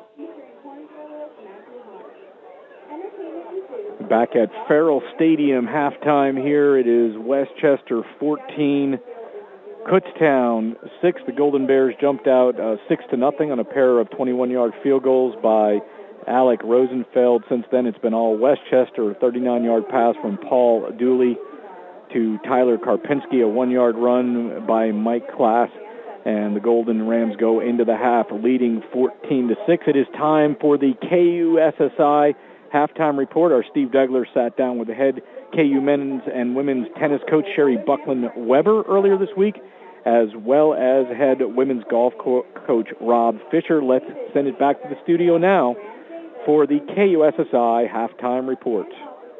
Welcome to the Golden Bear Halftime Report presented by KUSSI. I'm Steve Degler. Joining us on the show this week will be women's golf coach Robert Fisher, but we start with the tennis coach here at Kutztown. Sherry Buckland-Weber is in her 3rd season, and you get off to a big start right away as your teams play in the PSAC Individual Championships this weekend at Bloomsburg. How tough is it to have that big event so early in the schedule?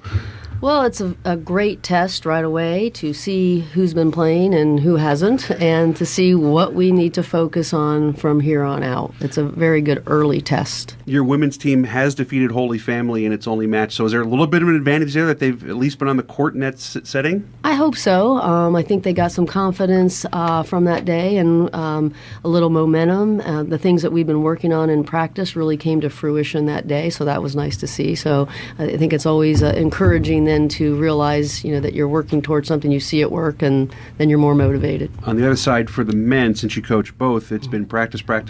Now you go to the championships. How tough an adjustment will that be for them? You know what? I think the guys their mentality is a little different. I think they like those challenges to see what they need to work on, and that's almost a better motivator for them to come back to practice and work hard on what they found out that they need. Let's talk about the women's team first. You have a lot of returning players, a lot of experience. Is that a good thing in that you hope they have been able to take care of things over the summer and be ready to go as the fall starts? Yeah, they're looking good. Every single one of them has come back improved. We had some injuries last spring. 3 of them, they're all... 2 of them are healthy. The one will be healthy for the spring semester. She's still out, tore her ACL. But all of them have come back way ahead of where they were last fall. So I'm very anxious to see what they can do this season. When you talk about your players getting better, where have you seen the most improvement thus far? Work ethic is definitely way up. Intensity when they are on the court is up. And then more specifically, tennis-wise, just their general consistency, specialty shots, and really doubles play. Like they're starting to understand more about where they need to be and when they need to be there on the doubles court. Who should we expect to see for the women in Bloomsburg this weekend? Taylor Capaferri and Alicia Purcell are sophomores. They'll be playing doubles together. And then at singles, it'll be Taylor Capaferri and junior Yasmin Malik. Let's switch over to the men's side. Also, a lot of experience there. A majority of the players are seniors. Again, that has to be a good thing for you. It's great. They're all on the same page. They enjoy each other. They're working hard. To have 5 senior leadership styles in different ways for different things is definitely a load off my mind, and I'm really looking forward to seeing their senior year. When you talk about leadership, when you are coaching both teams at the same time, is it nice not to have to worry about certain aspects of the program? Absolutely. There are times when we have a match going on, and there could be 12 courts going on at once if all singles are on, and that's just it's if I divide up the time, I get maybe 2 minutes per player, and if I divided it equally. So it is nice when I know somebody is pretty self-sufficient. I may check in on them, but I can spend more time with the freshman or somebody who might be having specific trouble. The men's team made the playoffs last year, so what's the next step for the program? You know what? We look to continue that again and maybe even better our position in the PSACs this year, and really improve our overall record. How about for the guys who we should expect to see in Bloomsburg this weekend? Okay. At singles, they're all seniors. All seniors are going. So the singles players will be Nikolai Kodanov, Joan Perez, and Martin Munoz. And in doubles, we'll have David Nunez and Gabe Segura. We're visiting with Sherry Buckland-Weber, the tennis coach here at Kutztown. Now, a lot of this is now pointed towards what you can accomplish in the spring when you have the team championships. How important is it to build that base in the fall? It's mostly figuring out what we need to work on and the plan to really attack that starting day one of the spring. Coming up with a plan for each individual as well as the team, and then hitting that plan very hard on day one of the spring semester. What do your players do in between? Is there a winter program that you have for them as well? The international players, they all go home. The others, they may travel or have jobs. So it's not. There's not a lot they do in the off season. I mean, obviously they're playing a little bit and doing some light training, but it's really managing their physicalities and their mental stress from an academic standpoint. The balance. That way, we're not getting injured in the spring when we could have 4 matches in 1 week. And that's very hard to manage from a health standpoint. You have a sport where you play meaningful events in both the fall and the spring. Football has spring football, baseball has fall baseball, but those games don't count. So for your players, academically and athletically, to have those demands, how tough is that? It's extremely difficult, especially our men's team had the highest GPA team average in the conference last year. They're on that same path or close to it again.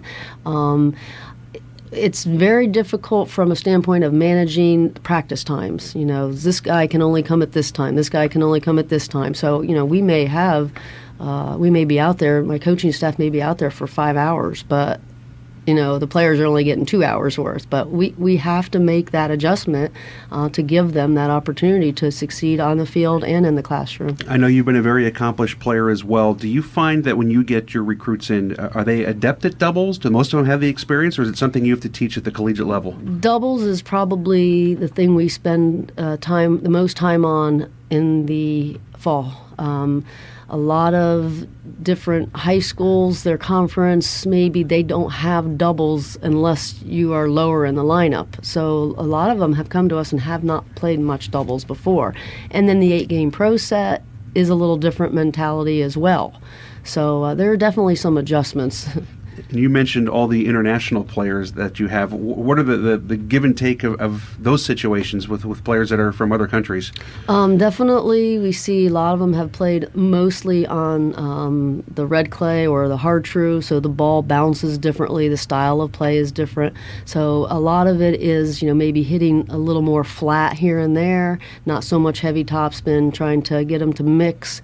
But also coming forward and closing out points, getting their net game and their volleys and their doubles more in order. I mentioned it's your third year here at Kutztown. Do you feel you're getting to put your own stamp on the program at this point?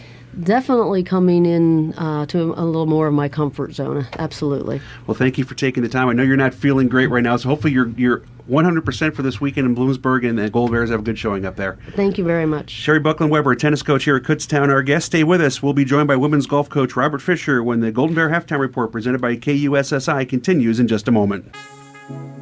Sheetz is proud to support the Kutztown University Golden Bears. Come to Sheetz and taste the made-to-order difference. Our 24/7 touchscreen menu is made to order fresh and offers a variety of taste bud favorites from chicken sandwiches and burgers to salads, subs, and breakfast sandwiches, all prepared with any combination of toppings you can dream up, customized to your exact specifications. Stop by after the game. Stop by anytime, all day, every day. Exercise your taste buds. There's something for everyone at Sheetz. Sheetz, feel the love.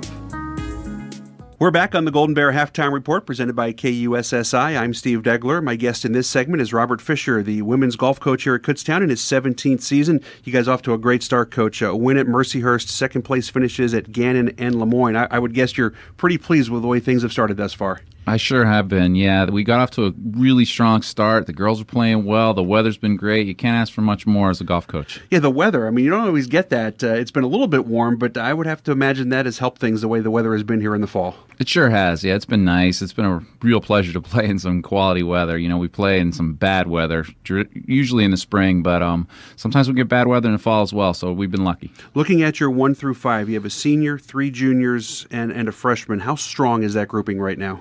They've been really strong. This is a couple years in the making. We have one senior, but we have a lot of juniors, and we have a really, really quality freshman. So it's a nice balance of experience and youth as well. Your pace right now is one that's kind of amazing. You're on pace to break the team average record by 16 strokes. I mean, that doesn't seem possible, does it? Yeah, I'm waiting for a reality check, but hopefully it doesn't come. Golf is an interesting sport. Sometimes the ball just doesn't go in the hole. Right now, it really is. So we're off to a great start, and we want to keep this rolling. When you take a look at all that, what is the overall potential of this team? I think we still, believe it or not, aren't touching our potential. We're still making some mental errors on the golf course, so we can get better. What's the balance when you're a golf coach between the individual needs and the team needs? What I try to do in both my sports, they're both individual and team sports, but in golf particular, what I try to do is emphasize the team. If you're thinking about the team, when things get tough on the golf course and you're feeling sorry for yourself, you made 3 bogeys in a row, think of your team. Think of we need every shot for the team. And that served me well in my career, and it's our girls are really listening to that lesson. You mentioned your 2 teams. You're also the wrestling coach here. Are there any other similarities between the 2 sports? Believe it or not, there's a lot of similarities. They're opposite ends of the spectrum as far as the type of athlete we have, but they're very, very similar. Technique is strong. Mental toughness is the most important aspect for both of my sports. And so they do have a lot of similarities. This weekend, you have your annual home event at Masilum Springs Golf Club in Fleetwood. You've had a lot of success in this. Do you feel you guys are the favorites coming in? Yeah, for sure. I think we're the favorite in every event we're going to play in the fall, excuse me. And, sometimes the favorite doesn't win, though. That's the great thing about sports. But we're going to go in my mind, we're the favorite, and we want to play like that. What's it like, especially for your younger players, to maybe have that target on their back? I think it's fine. I mean, we're playing for a team. We have a team attitude. They're playing for each other, and basically you're playing the golf course as well. We're not thinking about our opponents. We're thinking about getting the best possible score we can, and you're playing each hole. You're playing the golf course. You're not really playing against teams. That's another interesting aspect of our sport. We're joined by Robert Fisher, women's golf coach here at Kutztown, and the KUSSI Golden Bear Halftime Report. The PSAC championships are in the fall. Your team has consistently been a top 3 finisher in the past. What are the goals this year for your team? What's really nice this year is the team champion of our conference is an automatic qualifier for the regional tournament, the NCAA regional tournament. We've never made postseason. It's very difficult in our sport. It's very difficult in all sports, to be quite frankly honest with you. So we're really excited about winning this title this year and getting in the postseason, and that's our goal. When you look at coaching the two sports, what can you do with your golf team in the winter in terms of not interfering with your wrestling duties as well? I have great staffs on both of my on my wrestling team and my golf team. Good coaching staffs, and they do an awesome job. I kind of look myself as the CEO of the programs. I run it, I organize it, I get everything in order. Everything comes down from the top, but then my boys, my assistant coaches, run with it. So we do a real good job with the girls in the off season. We weight train, we condition, and we hit into nets with a golf simulator that really helps us. Also, there have been a lot more indoor facilities that have opened up. It used to be, from the time the snow hit the ground, you wouldn't be able to do anything golf-wise. Has that changed the way things are run as well? It absolutely has. We were fortunate enough to secure a state-of-the-art golf simulator. We have it set up in Keystone, in the basement of Keystone, and it's been awesome. So we hit all winter long. Girls high school golf, sometimes there aren't teams. They play on the boys' teams. Is it tougher to find girls players than it is to find guys players, you think? This is my 17th year, and it's getting easier and easier. Well, easier in some aspect because there's lots more girls playing, but there's a lot more division. There's a lot more college golf programs, so we're fighting for a lot of the same girls. But girls golf, women's golf is just exploding all across the country, and we're seeing that here as well. It's obviously the same game, but what are challenges for girls coming from high school to play at the collegiate level? It's the length of the courses. They're used to playing much shorter lengths. When you start adding yards to every hole, it does make a difference. And just the grind. They play 9-hole matches a lot. It's much more mentally. It's a little bit easier. Mentally, college golf is a task. Mentally for you to be busy basically all the time with your two teams, is it something you enjoy, or is it a tough thing to handle? Oh, I couldn't imagine myself doing anything else in life. I love it. I love every day coming to work, and that's a special thing. What's your handicap? My handicap is not anywhere near where it used to be. I used to be very close to a scratch golfer. Really? Now I'm probably about a 7. My handicap's the entire game. I can't play it all. That's all right. Do you like to get out there, though, and swing with the girls and compete with them a little bit? Absolutely. It's fun. I enjoy it. I enjoy it a lot. It's a tough walk, and I'm getting a little bit older. It's a tough walk at Mazellum Springs. We're so fortunate to have that course. It's a spectacular facility, but it is a tough walk. But I still play as much as I can with the ladies. I wanted to ask you about that because this is one of the premier courses, not only in Berks County, but in the entire eastern part of the state, maybe the entire state. What's it like to have that as your home course? It is truly spectacular. The girls are challenged each and every day, and I think it's playing a part in us getting better. You're just playing this very, very pristine, difficult golf course. And you said it, in my opinion, it's a hidden gem, and it's one of the top golf courses in the state. Because it is so well maintained and it is such a tough course, how does it help you when you go play other courses? Well, we've seen it all. We've seen every type of shot you could imagine every day. The conditions are so difficult. The greens are so fast. So we're ready for any challenge we hit on any other golf course. All right, give me a quick preview. What's the wrestling season going to be like? Wrestling season can be some of the same. I try to tell my kids year in and year out that we don't rebuild. We just reload every year. So we lost a few guys, but we have a really, really tough team. I have 3 returning national qualifiers, and that's pretty rare. I don't know how you do it, but it seems like you're having a lot of fun doing it. I sure am. Thank you. Thanks for taking the time, and good luck in both your sports. Appreciate it. Thank you. Robert Fisher, women's golf coach and wrestling coach here at Kutztown. Our guest, Matt Santos, has the second half kickoff from Westchester, thanks to our guests on the KUSSI Golden Bear Halftime Report.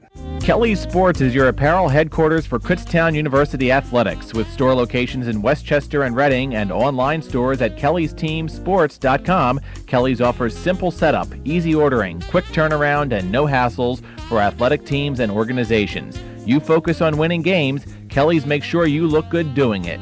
Kelly's Sports, since 1972, outfitting team sports is what we do. Kutztown University football on KUR is brought to you by Mama's Delight Pizza, featuring fresh bread baked daily, fast delivery, daily specials, and online ordering. Visit Mama's 7 days a week in downtown Kutztown. And by Service Electric Cablevision, your foundation for family entertainment, offering lightning-fast, high-speed internet speeds, hundreds of TV channel choices, and crystal clear phone service. Bundle and save today at secv.com.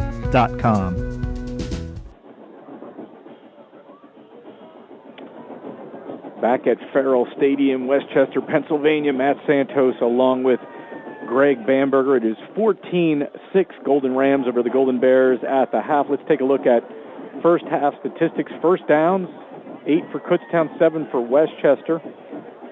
Total offense, Kutztown 35 plays, 148 yards, 31 for the Golden Rams of 189 yards. Possession time in favor of Kutztown, 17-23 to 12-37. Third down conversions, Kutztown 3 of 9, Westchester 3 of 7. Fourth down, Kutztown 0 of 1. Red zone, 2 for 2 for the Golden Bears. Both field goals, Westchester 1 for 2. Let's take a look at individual stats. Jarrell Elder on the ground leading Westchester, 8 carries for 25 yards. A.J. Long, 3 carries for 21 yards. Through the air, Paul Dooley, 9 of 18, 142 yards. 1 touchdown, 2 picks. He was not sacked. Receiving, Tyler Karpinski, 3 catches, 65 yards, and a touchdown. Paulison punted 3 times, a 28.7-yard average. Jare Elder on punt returns, 2 for 22. Kick returns, Mark Dukes, 2 for 57. Defensively for the Golden Rams, George Shipp leading the way with 6 tackles. Jerry Elder and Kevin Dugan with 4 apiece. For the Golden Bears, Colin DeGalbo leading the way on the ground, which is not necessarily a good thing. 8 carries, 19 yards, a long of 22. Craig Reynolds, 7 carries for just 9 yards. Neblett, 3 carries for 5. Through the air, DeGalbo, 7 of 17, 115 yards. He's been sacked twice, under pressure quite a bit. Receiving, Diego Torres, 2 catches, 39 yards. Craig Reynolds, 1 for 33. Connor Sullivan, 1 for 23. Evan Culver, 1 for 14. Punting, Dean Krisick, 3 for a 50.3-yard average and a long of 58. Tackles, Luke Snyder and Zamir McDowell with 4 apiece. Cox Cowan with 3 and Steve Plausis with 2. The Golden Bears scored in the first quarter, 12:18 to go. Alec Rosenfeld, a 21-yard field goal, 5-play, 36-yard drive. 7 seconds left in the first quarter. Rosenfeld on a 21-yard field goal, an 8-play, 48-yard drive. That made it 6-0. Then in the second quarter, 13:06, Tyler Karpinski scores on a 39-yard pass from Paul Dooley.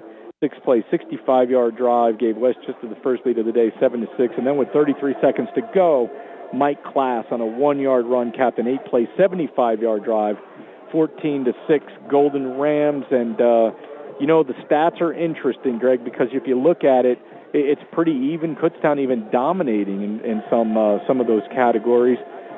And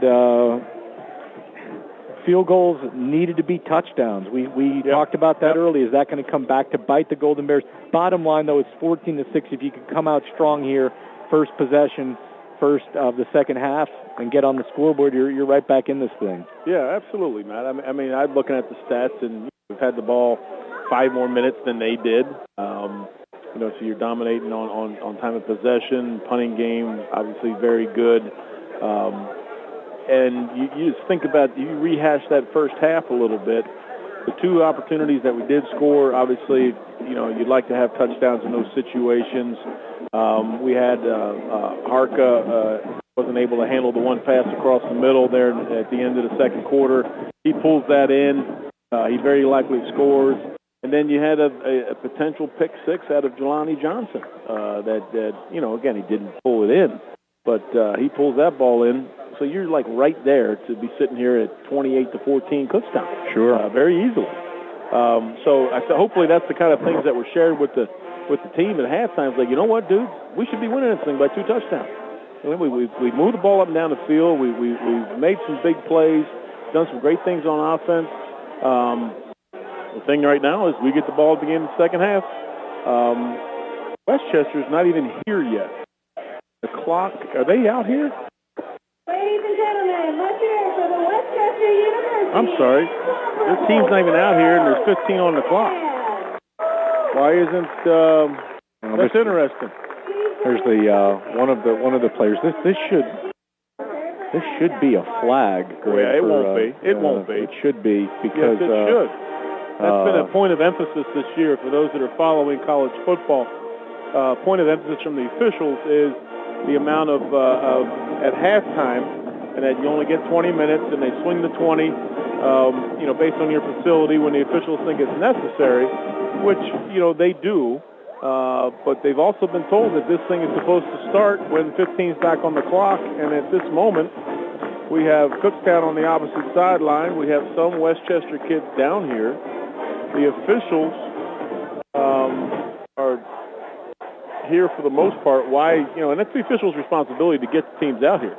I don't know how that conversation went up there, but our team's been out here for almost 5 minutes, jumping up and down, trying to get ready to play. And Westchester is just entering the hill that looks down into Farrell Stadium, which those that might be familiar with this facility know that it's still about another 75-yard walk down a hill for the team to get here. Now, we're a few minutes away, and they got to get this 100-piece band out of here that's been playing for the last 25 minutes. So, 100? I think it might be 200. Maybe more. It's a big Westchester, well known for its marching band. And, they do a tremendous job. But yeah, it is tough because I know from your standpoint as a athletics administrator, Greg, and having worked with you several years on the many halftime ceremonies we have, we're conscientious about getting that everything in within an allotted amount of time, and if not, making sure everybody knows that hey, it's going to be this long. But the Golden Bears are just doing their best to stay loose, and a little surprised. Coach Clemens seems calm for the most part. I don't think he's going to make. Maybe they know more than we do, but. Well, I think that, Coach has been doing this for a while. Obviously, he's very successful, with his overall record. He's never, I think right now I can see him looking a little frustrated as he's kind of stomping around, not stomping, but he's walking on the sidelines. I can see he's probably saying, what the heck is going on here? We're out here. Why the heck aren't you out here? Why aren't you throwing a flag? I'm sure Coach will ask that question of the white hat, but I don't see the reason for that. That was probably close to a 30-minute halftime. Yeah. It's going to be eventually by the time they kick the ball off. Absolutely. And I guarantee that Coach Clements will let our supervisor officials know about that because it is a point of emphasis, and this either should have been a flag or they should be out here. Well, elsewhere in the PSAC, we have Millersville and Bloomsburg tied at 7 in the second quarter, Greg. Told you, that's one to watch out for. Yeah, KU field hockey falls to Slippery Rock by a score of 3-2 today out in western PA, and the Golden Bear women's soccer team at home right now against Mercyhurst, trying to make it 10-0, second in the country, leading the Lakers by a score of 1-0 at Keystone Field. Yeah, they've had a tremendous run, and hopefully they can keep that running. And then I think they have a little time off. They have an away match next week, and then they are home next. No, actually they're off. I'm getting my Kutztown will be home again on Sunday, October the 8th, a week from tomorrow, against Clarion.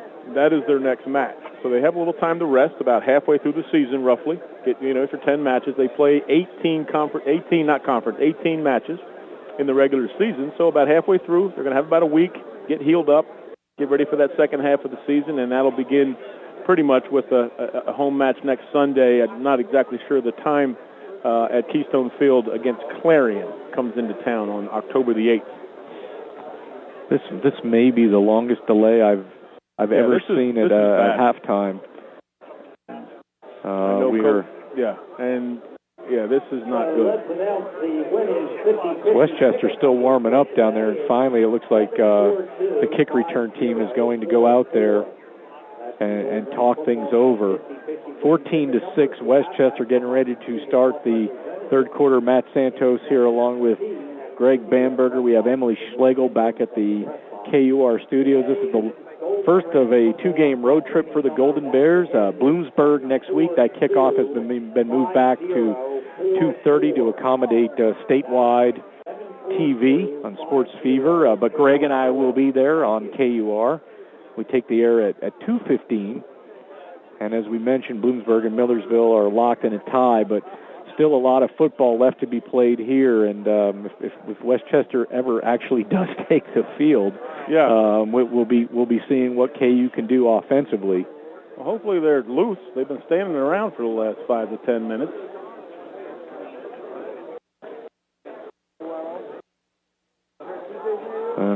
It looks like we're getting ready to get back to action.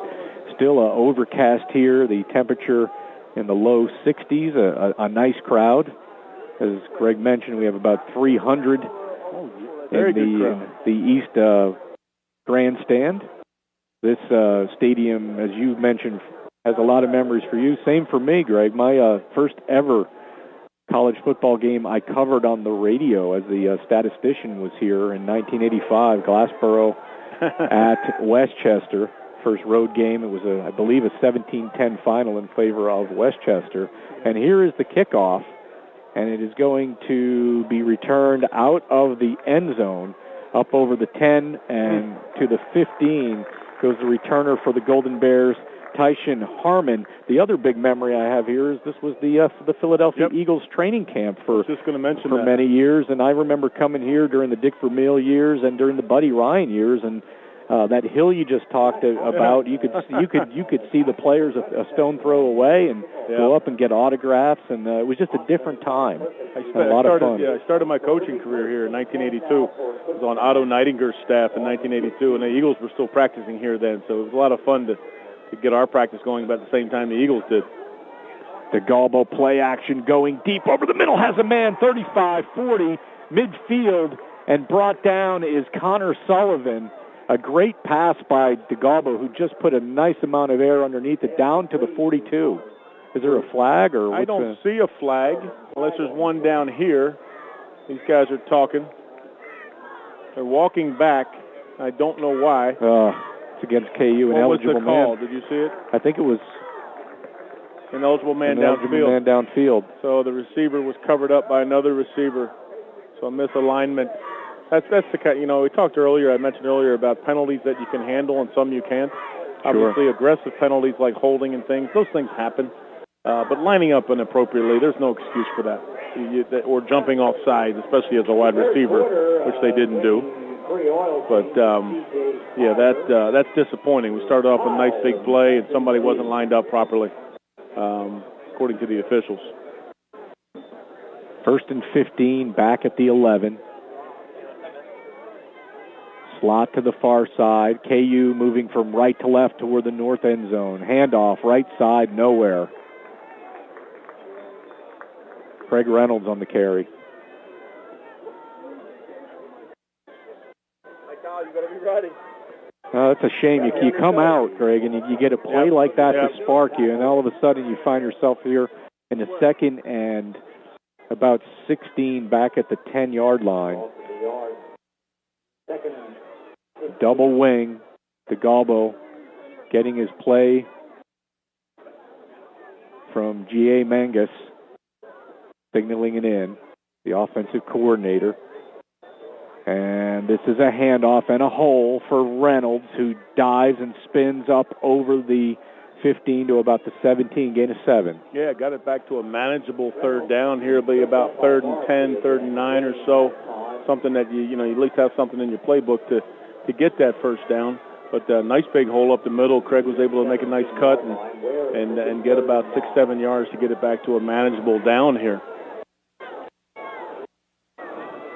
Third and about 9 from the 17. Play action, pressure. DeGalbo is down back at the 10-yard line. And pressure came from the outside. I believe it was Corey Kelly. Yeah. I believe that's number 6. No, it's 18 again. Sorry, he's not in the too deep. We mentioned his name a couple times in the first half. Came on a safety blitz from the outside and did a nice job of making DeGalbo step up, and then some of the inside pressure forced him down. So hopefully Chrisick can get off another good punt here to get some of his field position back. Ball takes a weird spin off of his foot, and it will be taken back at the 45. Oh, he breaks away. Desiree Elder. Looked like the Golden Bears had him wrapped up back around the 45, but he burst into KU territory down to about the 43. Yeah, it looked like he was almost on the way down. He put his hand down and did a nice job of keeping his balance and not going down. A 43-yard punt. Well, to get a short game, but that gives Westchester great field position here. And this is, I've said it before, Matt. The early third quarter is where you win and lose a lot of games. And right now we're on the short end, but if the defense can come up with a stop, then we've got to figure out something on offense, because right now we're just not clicking. We're shooting ourselves in the foot with that penalty on that last series. So plenty of times, anybody's ball game, one score game. Let's just get out there and try to turn it up a notch. Pistol. And there's a fumble, and Dooley will just fall on it and lose some yardage back to about the 48-yard line. You're absolutely right, Greg. There's been many of opportunities, and we talked about KU needing the momentum coming out of the locker room. They get that beautiful pass play, and it's called back. So shoot yourself in the foot is exactly the right definition. When they came out of the locker room, keep in mind they had to wait 10 minutes for Westchester to get out here. So they were ready at that time. Maybe the 10-minute wait we had. We weren't ready anymore. I don't know. But, no, we had the great offensive play. That actually was a wide snap. Dooley had to reach off to his right to get that ball. 2nd and 15, Dooley passes. He completes it. A missed tackle at the 42. James down inside the 40 to the 39. It's going to bring up a big third down, and we'll call it about 7 yards.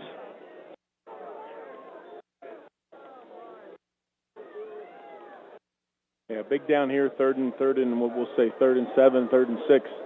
A stop here. This is obviously going to be 2-down territory for Westchester, I would think.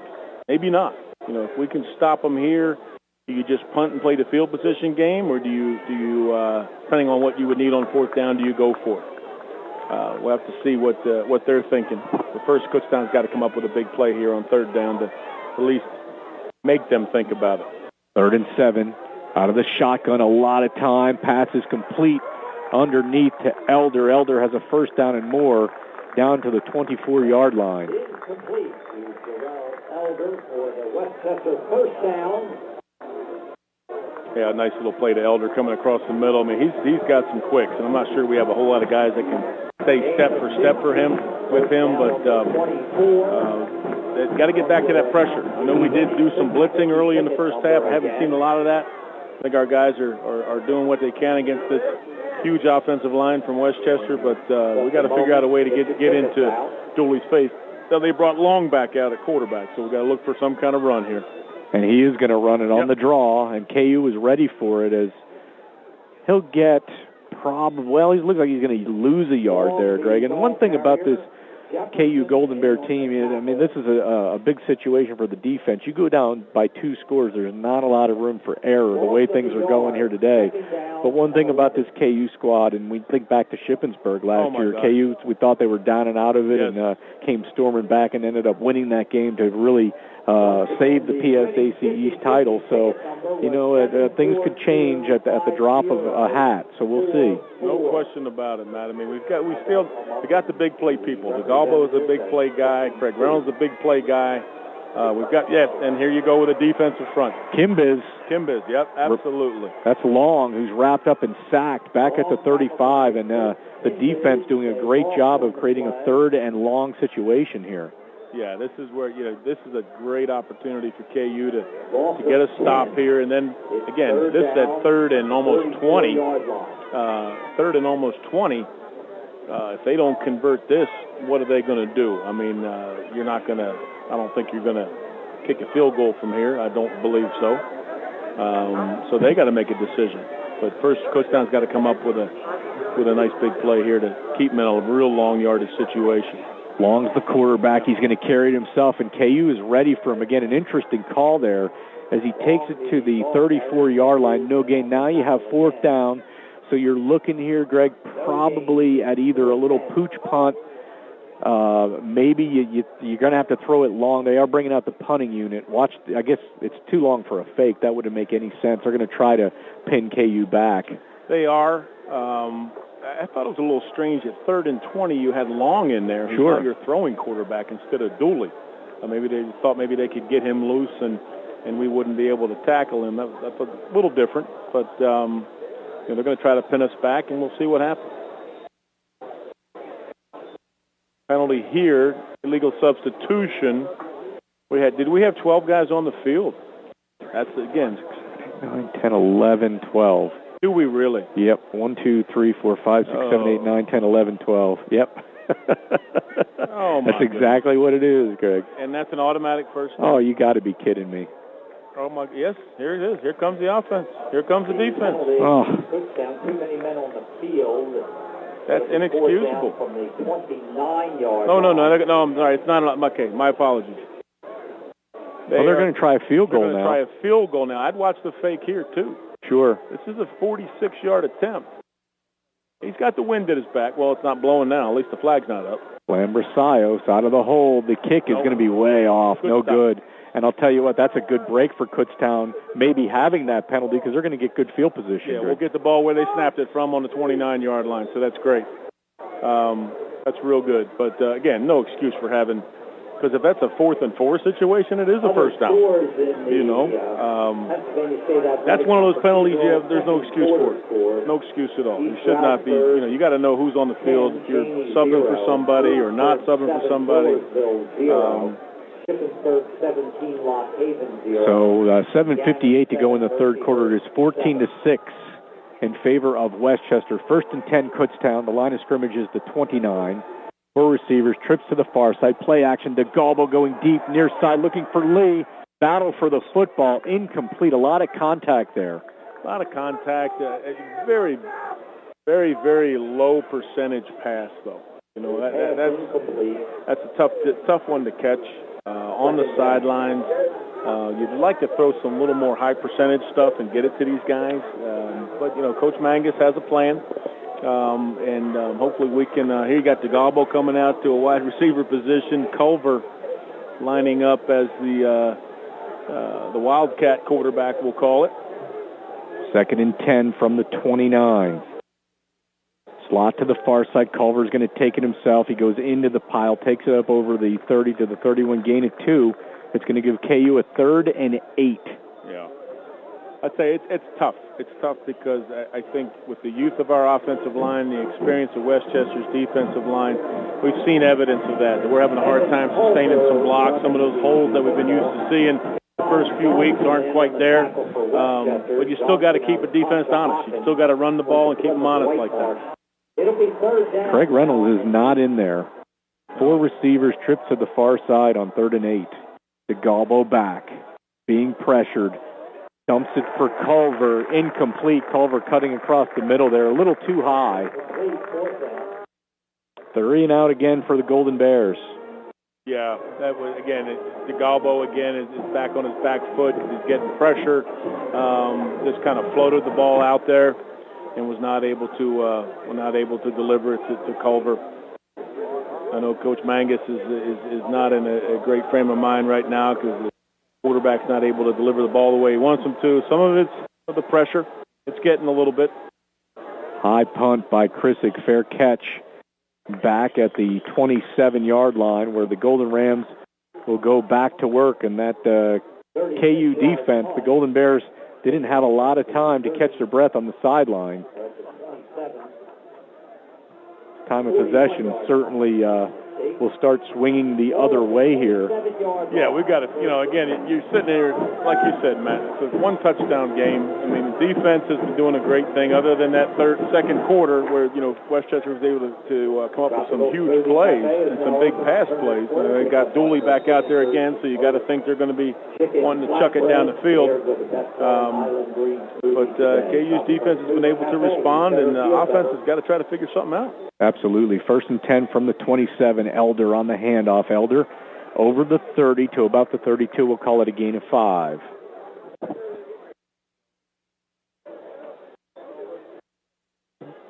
Elder. 6:46 to go in the third quarter. 14-6 Westchester. We are coming to you live from Farrell Stadium in Westchester, the Westchester University South Campus. Dooley back. Dooley fires and completes it short of the first down marker at the 36-yard line. Yep, about the 1 gain yard of 4. short. Sorry, 1 yard short. Aki Cox Cowan came up. Nice tackle right after James made that catch. Third down and 1. Mm-hmm. Because big third down here. Huge. Still have Dooley in there, but Elder is not in the game. But they've got, I don't believe that's him. Doesn't have the pink headband's not hanging out of his helmet. Backs in the eye, handed up to the up back, the fullback. Kutztown stops it. That is going to be a loss, it looks like, of 1 yard. And that defensive front came up again, and Westchester has to punt. How about that? Fantastic. I'd like to see some stats on our defense just over the years. I can't tell you how many times I've watched us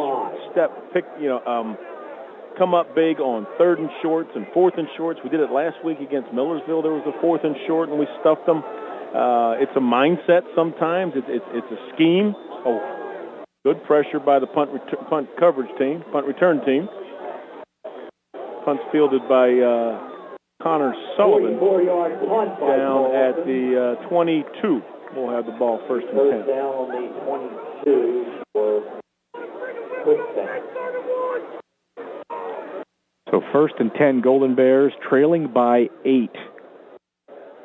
Chris Kimbiz and Jake Perry were credited with the dual stop there on 3rd and short, and we'll see if the Golden Bear offense can finally get something going. Kutztown led in this one 6-0, but really has not been able to do much since. Slot to the near side, working from the far hash, Colin DeGalbo. DeGalbo rolling near side. He looks, fires, completes it to Diego Torres at the 26, gain of 4. The pass complete. Torres. Corey Kelly in on the tackle for the Golden Rams. Kelly out of Philadelphia went to 10. 2nd and 10 from the 22. Gain of 5. 2nd down. Rolling right. DeGalbo looking, rolling, throwing, incomplete. He sidearmed it for Josh Lee, but it's incomplete. He tried to, almost a Brett Favre sidearm kind of pass, try to get it to Josh, and couldn't really tell where it hit Josh, but it might have been a little bit low, and he also fired it, as you said, Matt. It was kind of a bullet pass from about 6-7 yards away, so those are not as easy to catch as you'd like to think. Okay, here we go. We got one of these crazy formations here, Matt. Absolutely. I don't even know what you call it. Well, you got to stack to the left. Well, hopefully we've got the right formation. We got 4 in the backfield. We're good there. You have 3 receivers left, 3 receivers right, almost in a stack formation. DeGalbo rolls right, throws it up, and it's incomplete. Really no protection left back behind, and it was intended for Connor Sullivan and was almost picked. Well, that's one of those, as people may know, Coach Mangus has a history with Steve Spurrier. He was actually his college coach when he played at Florida, and then he worked for Coach Spurrier, Steve, the old ball coach, as they call him, down at the University of South Carolina. And that's one of those things you used to see Coach Spurrier do. The guys that were split out, actually a few of them were offensive linemen. So there's not a whole lot they can do out there. They're not allowed to go downfield.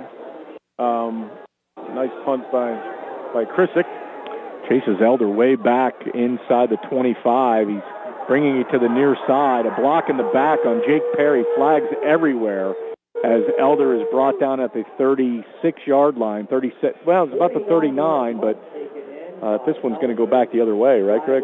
Yeah, he got it up to about the 33, 34, and yeah, that's absolutely blocking the back. And Westchester fans are disagreeing. I'm not sure if they're watching the same game that I'm watching, but yeah, Jake Perry definitely got hit in the back.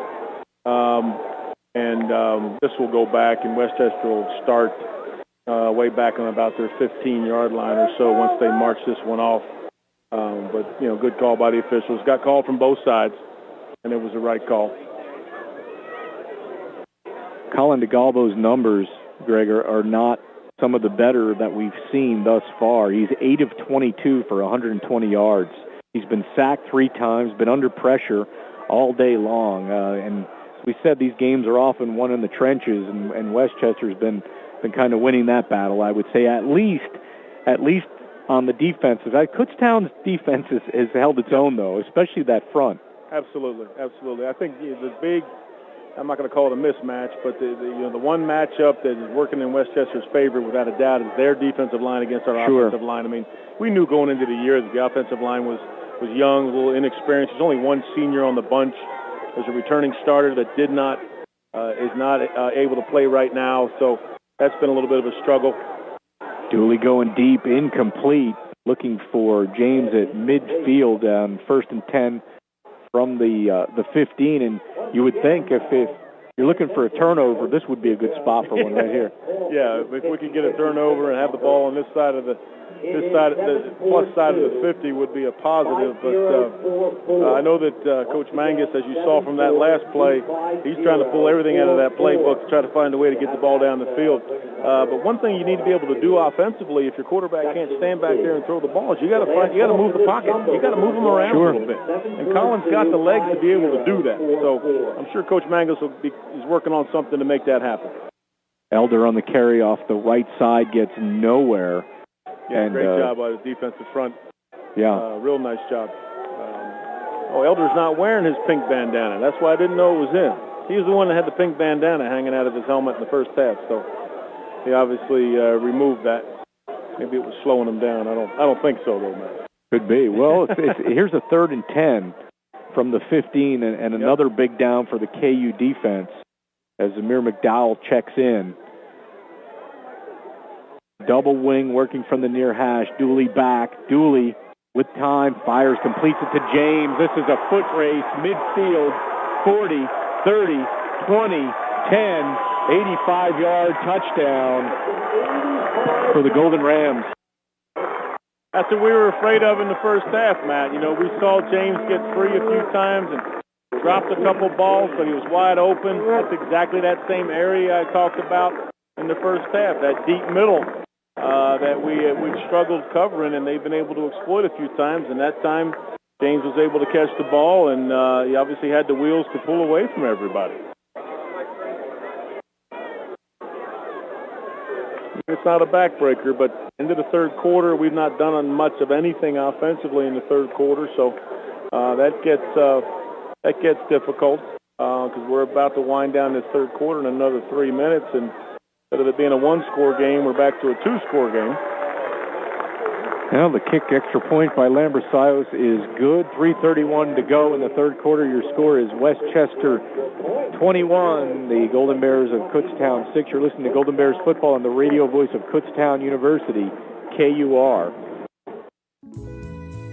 Hilton Garden Inn Allentown West features everything you need for a successful trip to the Kutztown area. Located just 20 minutes from campus near Fogelsville, the Hilton Garden Inn Allentown West offers a complimentary shuttle for corporate travelers, friendly service, and complimentary high-speed wired and wireless internet access to make your trip to Allentown successful, whatever the reason for your visit. Meeting rooms, leisure facilities, and a delicious cook-to-order breakfast make the Hilton Garden Inn Allentown West the natural choice. For reservations and information, call 610-398-6686 or visit HiltonGardenIn3.Hilton.com.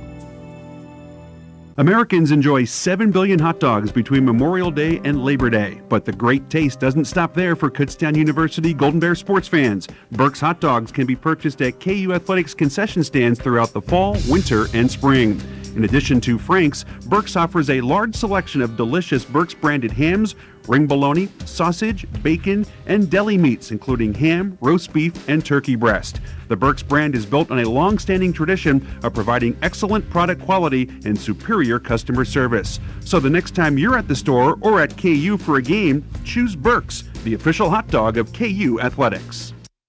The kickoff fielded by Evan Culver back at the 5, up over the 10, 20, 30, and he's brought down by the 35. He gives KU good field position with 3:23 left, 21-6 in favor of Westchester. It's still a two-score ball game, Greg, but the margin for error has dropped considerably. Absolutely. I'll tell you, it's, offensively, other than that very first play, which unfortunately got called back for a penalty, we've really not done a whole lot this half. I know they're drawing up things and trying to figure things out, but I mean, 2 scores is not too much to overcome. First and 10 from the 35. Reynolds back in the game. DeGalbo's going to take it himself. He slides down at the 44-yard line, 1 yard short of the first. And the one thing that's been flag on the play, man. I'm sorry to interrupt you. It might be a personal foul on Westchester because DeGalbo slid. Gave himself up, absolutely. He gave himself up, slid feet first. Yep. That's exactly what they called. The one thing that has been obvious in this game has been the status, whatever that is, of Craig Reynolds. Greg. Yeah. And, he's been such a factor on this offense in the 3-1 stretch, all 4 of those games, and today he really has not been a factor.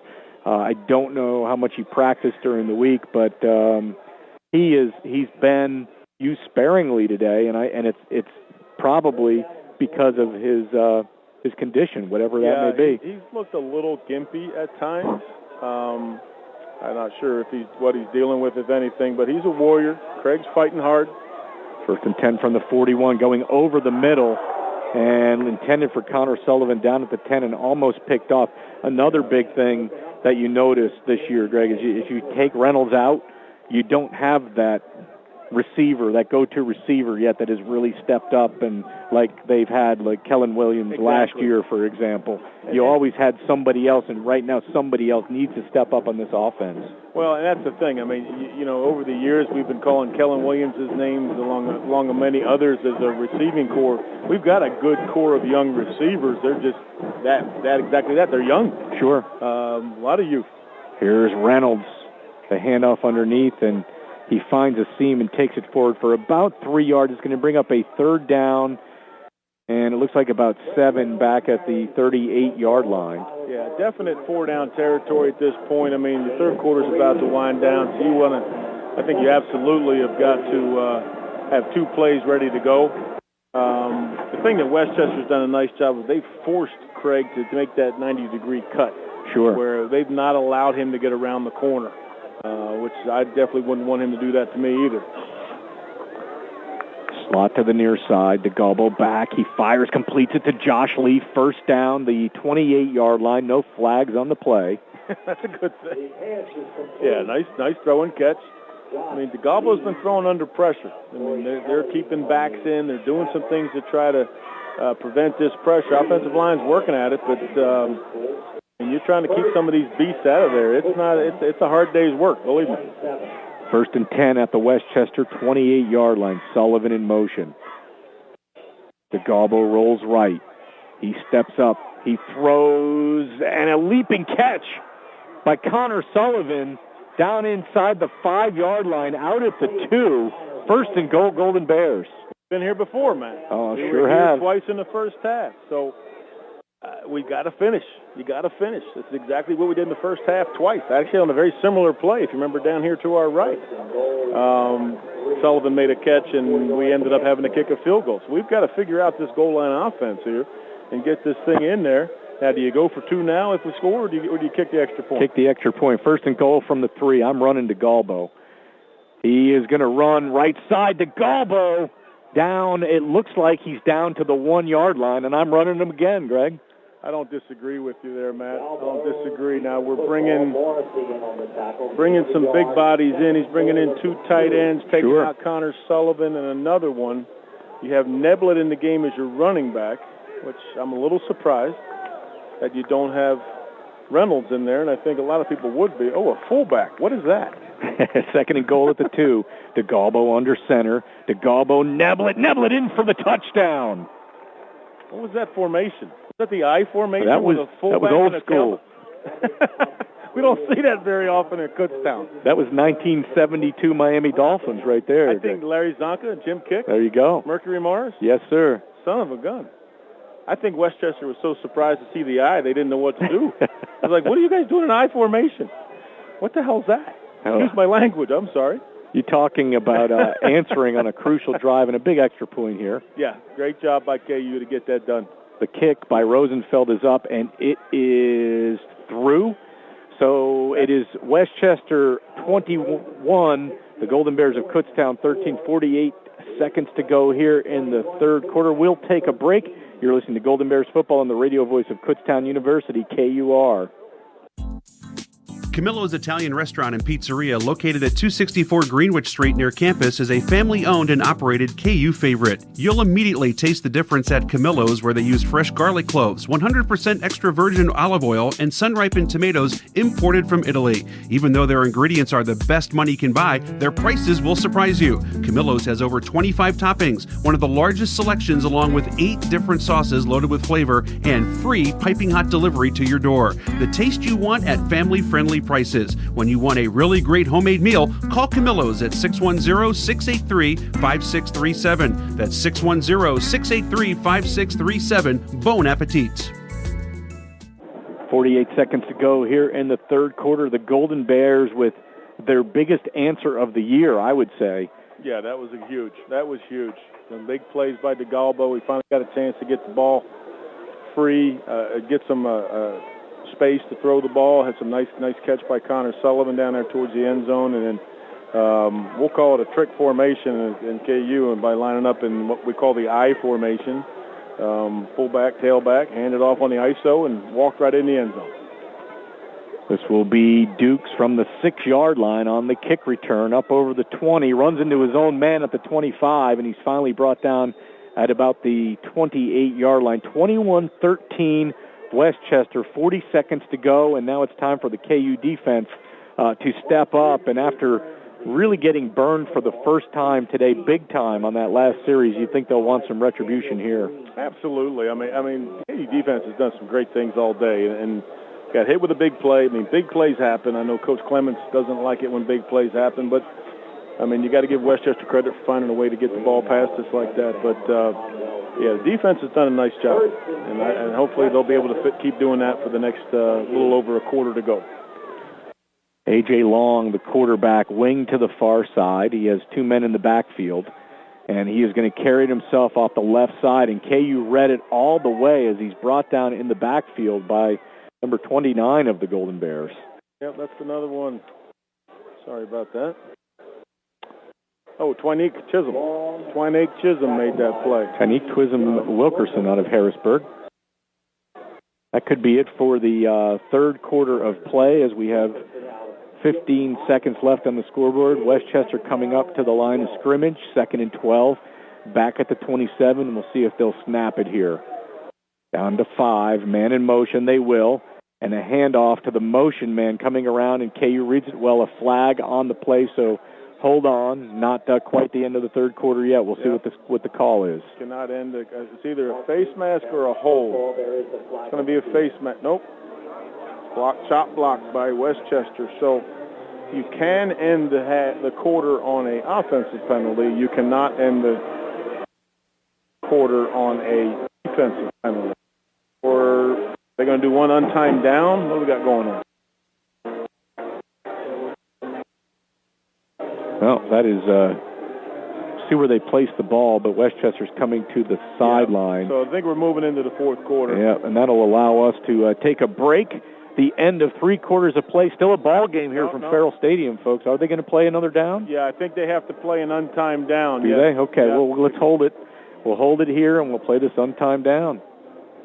Yeah, they're calling the teams back on the field. I didn't think you did on an offensive penalty, but it may be because it was a personal foul. I don't know, Matt. But obviously, those that understand football, you normally cannot end a period half, quarter, whatever it might be, game on a penalty, unless it's on the offensive side of it. We'll have an untimed down here as soon as the teams get lined up.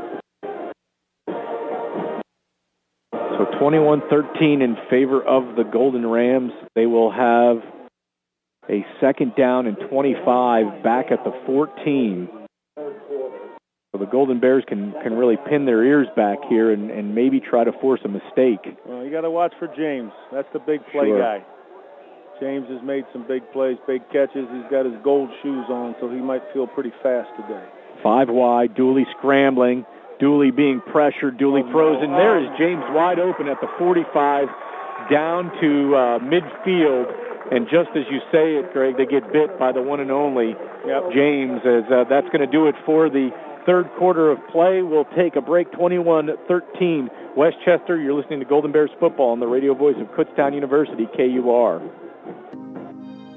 In 1923, David Javich opened a two-man butcher shop called the Carlisle Meat Market. The mission of Giant Supermarket remains the same today as it did on opening day: offer the best products at the fairest price. With more than 200 stores, Giant has grown to become one of the largest grocers in the region.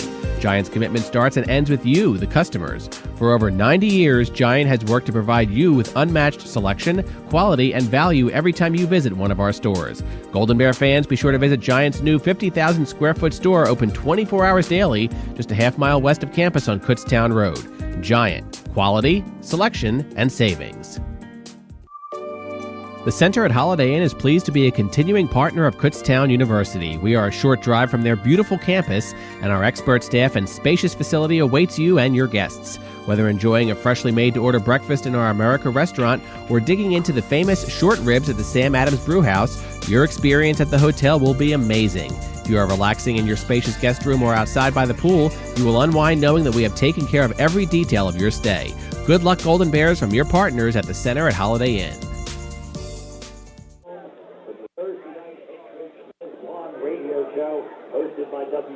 Start of the fourth quarter. Matt Santos here along with Greg Bamberger, Emily Schlegel back in our KUR studios as our engineer today. 21-13 Golden Rams. 1st and 10 Westchester at the 50. Moving from right to left on your radio dial toward the north end zone. And this is going to be a carry by the backup quarterback. That is A.J. Long. And the Golden Bears read that one all the way and throw him for a loss of 3 yards. And some big numbers for the one and only Rasheem James. 6 catches, 142 yards, and a touchdown, Greg. Yeah, with over half of those yards, obviously, on that big touchdown play last time Westchester scored that 85-yarder. Yeah, as you mentioned, we've done a nice job defensively on A.J. Long, who's we'll call him the running quarterback, versus Dooley, who's the throwing quarterback. But we've done a nice job with that. Just when they get in their throwing sets, Kutztown's just struggled to cover James a little bit. And Dooley has time, which he doesn't here on the sack by Tajir Jefferson. Sorry, Matt. Linebacker blitz as a flag flies in there, Greg. I didn't see the flag. I hope it's not a... Right after the tackle. Face mask is what it looks like from what I see. The Westchester, we must have grabbed his face mask as we pulled him down. Personal foul type, too. Automatic Yikes. first down. Oh, wow. Just snake-bitten today are the Golden Bears. Yeah, and again, that's one of those penalties that... Is it a spot foul, Greg? It's an aggressive penalty. No, it's going to wipe out the whole play. I believe it's an automatic first down because it's a personal foul. Does it go 15 yards from the line of scrimmage, or yeah? Yep, sure does. Wow. Sure does. Yep, it's first down anyway, but I think it's an automatic first down, even if it wasn't enough yards. Down to that's the. Disappointing. That's back to those penalties. Yeah. I mean, we're actually, as of the end of the third quarter, we only had 4 penalties, but it seems like we've had some big ones. Just when they've come, absolutely. The timing has not been good. 1st and 10 at the KU 38. Out of the pistol. Receivers split, working from the near hash. Dooley fires near side. I know. KU almost jumped it and picked it off. Yeah, Alki Cox-Cowan with great pressure on the receiver, and great pressure up the middle from the defensive front of Kutztown to hit Dooley right in the belly just as soon as he released that ball. And but he did did get close, and Aki did a good job of covering the receiver to make sure he could not pull it in. Turnover would be huge. A stop would be huge. Again, you don't want to keep digging out of the hole. You're down by one score, including a 2-point conversion right now. You don't want to go down by 2 this late in the game. 2nd and 10 from the 38 slot to the far side. Dooley back, being pressured. Tries to complete it over the middle on a little dump pass, and that is incomplete as Tajir Jefferson had coverage. Yeah, I tell you, that was great pressure. They were trying to get it to Marcus Sidnor across the middle. I don't think he knew it was coming. It looked like it hit him right in the ear hole when Dooley had to get rid of it, but he had to get rid of it because Kutztown brought some great pressure with the blitz, and it made Dooley a little bit uncomfortable. He fired it, and it looks like Sidnor didn't even know it was going to be there. Well, this game, one thing you can say about it, it's a dogfight. Oh, absolutely. And you knew it would be. Yeah, and the Golden Bears have hung in this one despite some missed opportunities. 3rd and 10, Dooley going long down the right side. He has a man. Oh, incomplete. It looked like it was going to be caught, and then it may have been knocked away at the last second. Who was on the coverage there? It looks like it was 25. Nick Palmer. Yeah, got some new names we haven't seen this year. Freshman out of Montville. Nick Palmer on the coverage, but again, the plan that time, as you saw, was Kutztown bringing pressure. Right? I mean, we bring in more than 4 people trying to get pressure, and we've seen all game. When we get pressure on Dooley, he doesn't respond well, and that's the same with all quarterbacks. That's kind of a silly statement. Same thing happens with DeGalbo too. So, but great job by the defense. Paulison with a little pooch kick. Sullivan tells everyone to clear away, and it's going to drop and stop inside the 10-yard line. A long way to go for the Golden Bears. 13:26 to go. 21-13 Westchester. Yeah, nice punt by Paulison to pin us deep. Had a little backspin on that. Puts us at a 9-yard line, but now it's a matter of just taking care of the ball and trying to find ways to get it down the field. As we mentioned before, Coach Mangus has probably more plays in his head than most of us can even dream up, especially, as I said, playing and coaching for Steve Spurrier. We always saw some crazy things out of him in his career, and I was fortunate to have the opportunity to play under his tutelage back in my days, and we had a lot of fun running some crazy stuff. 1st and 10 from the 9, double wing for the Golden Bears. Culver is the setback. Motion now by Harkin to the near side. And flag flies as all kinds of pressure there on poor Colin DeGalbo. He had purple jerseys all around him, just throws it away, incomplete. He does, and that's another one that could almost have been intentional grounding, but you're going to have a hold on the offensive line, absolutely. Do you bother taking that, Greg? I'm just thinking the same thing, Matt. I think, why do you do that? Just make it 2nd and 20. 2nd and 10, I mean. It's only a 5-yard penalty. Sure. In that situation, yeah. That's what they're doing. Yeah. Coach Swan must have heard you. He must be on the same radio frequency. Yeah, I would give up the down there for sure. That's exactly what Bill Swan and the Westchester staff decided. Put us in a 2nd and 10 situation instead of 1st and 15. Or take the down is what I mean. Second and 10 from the 9, and double wing. Culver the sole setback.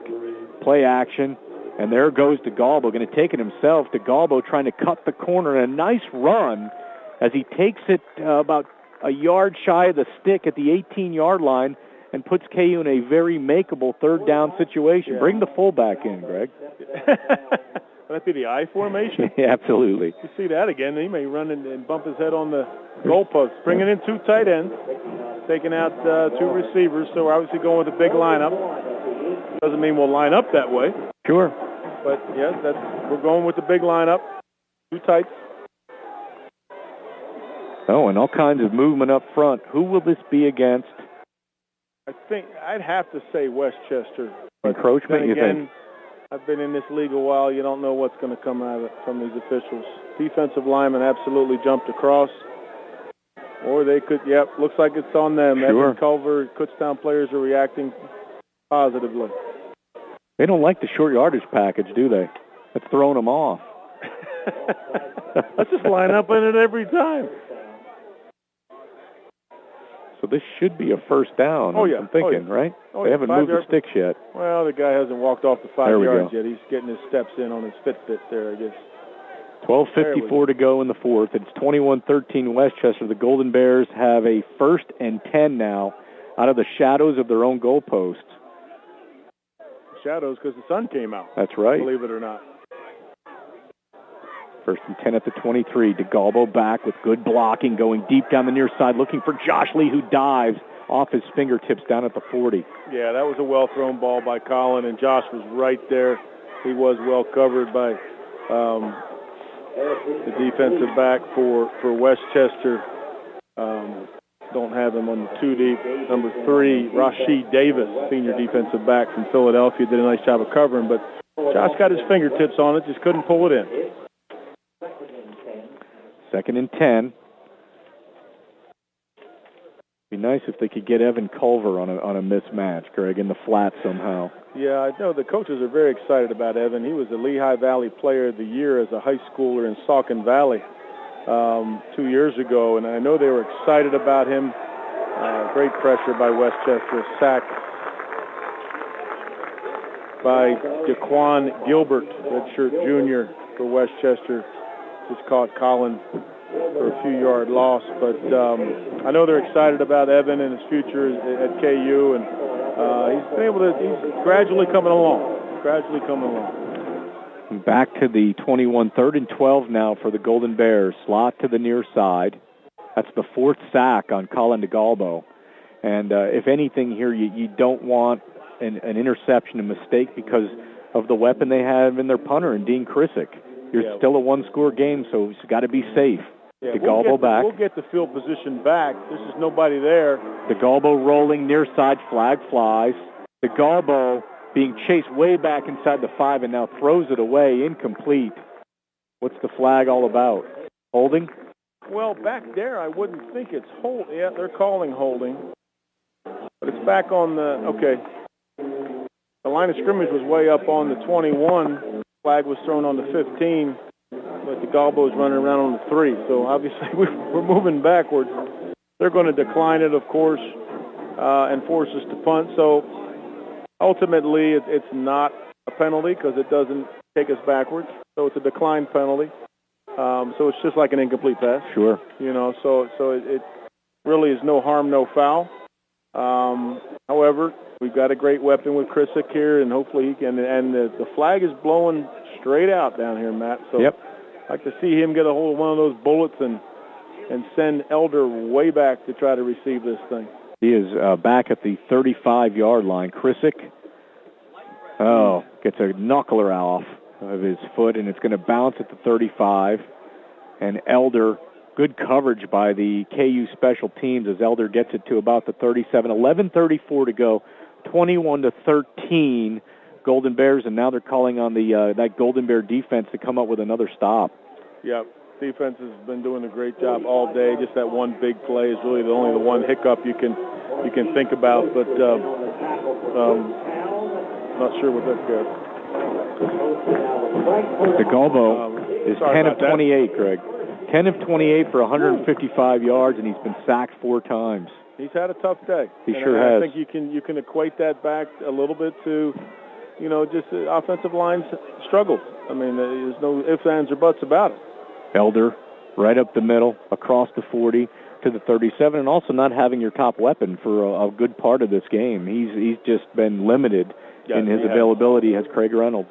Yes, he has, no question about it, and that's obviously affected Colin's ability to get it to him and have some positive things happen. 2nd and 6 at the 43-yard line of the Golden Rams. Trips to the near side, now motion. Handoff, Elder with a big seam, and he has a first down to midfield. Yeah, nice job off the left side there by Westchester, and didn't really get to him until he was about 4 yards downfield. And obviously Westchester is going to sit here and try to do what they can to keep that clock running. So you have to expect running game from them. I wouldn't expect that they're going to sit back and try to throw it unless they see some mismatch that they can exploit. They're looking at James run up to the top of the field, and hopefully they don't have anything designed for him. Elder again, feeding it to Elder as he takes it down to the 47, a gain of 3. Yeah, right now it's all about trying to get that clock running, Matt. From a Westchester standpoint, you don't want you want to give KU as little time as possible when you do, if you do give the ball back to them. So they're going to try to keep that clock running and give us as little time as possible when we do get the ball back. So now the Kutztown's got to bow up and be ready for the passing game. I mean the running game. Sorry. Dooley rolling near side, and it's picked off at the 40, midfield. This is Perry. Perry into Westchester territory at the 40, and wow, what a big turnover. You've heard me say my comments before about how coaches overthink things. That's right there, absolutely. Another situation. Yeah. What are you doing? Just hand it off. Elder just got 15 yards 3 times in a row, and then you throw the ball. So thank you. Great job by Jake Perry. We've had a few other situations tonight Kutztown has where we've been able to have some almost pick sixes, almost picks. Jake stepped in, who I think last year might have led the conference, or was close to leading the conference in interceptions, if I'm not mistaken, as a freshman. So great job by Jake, and now Kutztown's in a great situation. Doing a little wildcat here. Culver under center, behind the center. 1st and 10 from the 39, motion. 21-13, Golden Rams with 9:52 to go. Culver, left side, Culver down to the 35-yard line. We have a score back on the Kutztown University campus. It is the Golden Bear women's soccer team leading Mercyhurst by a score of 4-2 in the 88th minute. Yeah, it looks like that will be the 10th victory for the Kutztown Golden Bear soccer team. Congratulations to them. And I know they're looking forward to getting a little rest next week before they take on their next opponent. 2nd and 6. Culver hands it off to Sullivan. Sullivan's going the wrong way. And, maybe a little bit. Yeah, thinking a little too much, maybe. Thinking a little too much. Too fancy, Greg. Possibly. Yeah, I mean, especially when you're losing 7 yards. So is this 4-down territory? I think it is. And at this point in time, you got 9 minutes to go, down by 1 score. Do you take 2 chances to get this first down, or do you still got time to punt it? Now, the other thought is defense is playing well. And if you give Westchester the ball back here, Greg, game over? We saw what happened on the last series, but, man, it's a big risk. Yep. Here you go. DeGalbo back. He hit as he throws. It's incomplete. And I don't know what they're going to do here because you're looking at 4th and very long. I think you got to punt. But I agree with you, and that's what the coaches have decided. Plus, again, we've got a great weapon with our punter. And you have to think that he's going to be able to pin him back. I'm not, you don't hear the people use the coffin corner term anymore, but you like to see him trying to pop one out inside the 5-yard line if he can. Elder's deep. Krissick shanks it. Oh, wow. And he's upset with himself. Very much so. That was not what you wanted. No, it ended up, it's going to be 1st and 10 for Westchester on the 30, 10-yard punt was just announced by the PA announcer. It's going to be their ball on the 34-yard line. So, again, got a turnover, did not take advantage of it. We've seen that a couple times today where we've had some positive things happen on the defensive side, and we're not able to take advantage of it offensively. Well, if the Golden Bears don't come back and win this, there's many reasons they're going to be able to point to as to why. Oh, sure. And if they do somehow come back and win it, Craig, it would be one heck of an effort. A lot of lady luck on their side. They've escaped having this game get away from them on a few occasions here. It's 1st and 10, and Long is in at quarterback. He carries it for a gain of about 2. That is A.J. Long. 8 minutes to go, and the Golden Bear defense needing a stop. It's decent field position for Westchester here. It's okay. It could be a lot worse right now. 2nd and 8. And the defense is all over Elder. Yep. as he gets nowhere, maybe a loss of a yard. Yeah, I think, they hit him definitely in the backfield, and I think they are going to take it back to almost a 3rd and 10 situation from where the side judges and line judges are marking this. Now we have an official timeout for something. Injury. Jalen Nieves. Walking off on his own power. Yeah. I don't know if he has maybe his helmet popped off, possibly. No, he's got it off now. He's being looked at by the athletic training staff on the sidelines. Well, Krissick had no pressure there, Greg. I know. And I think he tried to just get too cute with it. Tried to finesse it a little bit too much. He was trying to pop it down in this corner down here, and he just hit it off the side of his foot. He was even angled this way a little bit. So he knew what he was trying to do. He did better with pressure in his face. Let's see if the defense could take him off the hook. 3rd and 9 from the 35. Pistol for Long. Pressure again. Pressure. He finds a seam, and he's met and tackled. A good open field tackle there at the 35-yard line. Sean Turbo-Ortiz, yeah. Nice job by Sean to come up and make that hit. That was a nice open field tackle, one-on-one with a lot of space. So, again, great effort by the Kutztown defense to come up and stone them. And got another chance and plenty of time.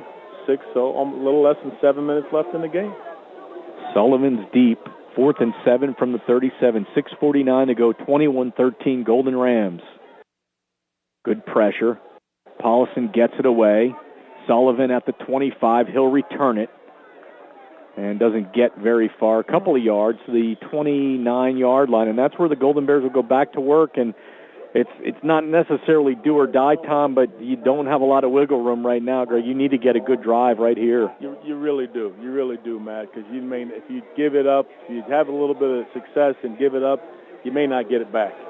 So this is the drive with 6.5 minutes to go where you really would like to get down the field and get some kind of score. You're going to hopefully get in that situation. Do we go for a touchdown or a field goal?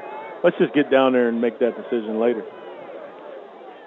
1st and 10, they're calling it the 30. Double wing, play action. Fires out, completes it on the far side.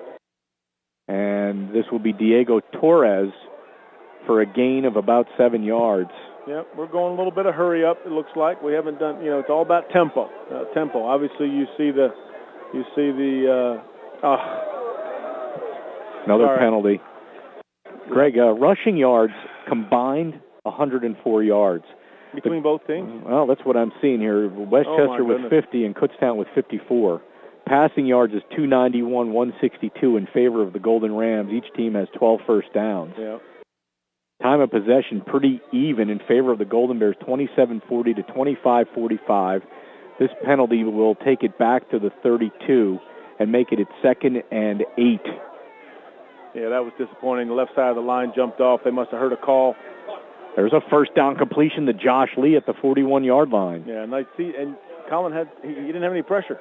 He did not. Didn't have any pressure. Nope. So he could stand there and chuck the ball. I mean, our quarterbacks struggle under pressure. There's not many that don't at all levels. But, when he didn't have pressure, he found the guy. Nice throw and catch. First down, Kutztown, sitting here almost about midfield. 1st and 10 at the 41-yard line of the Golden Bears. Trips to the far side. Lead to the near side. DeGalbo again with time. Going deep, one-on-one down the near sideline for Sullivan. Incomplete down at the 25-yard line.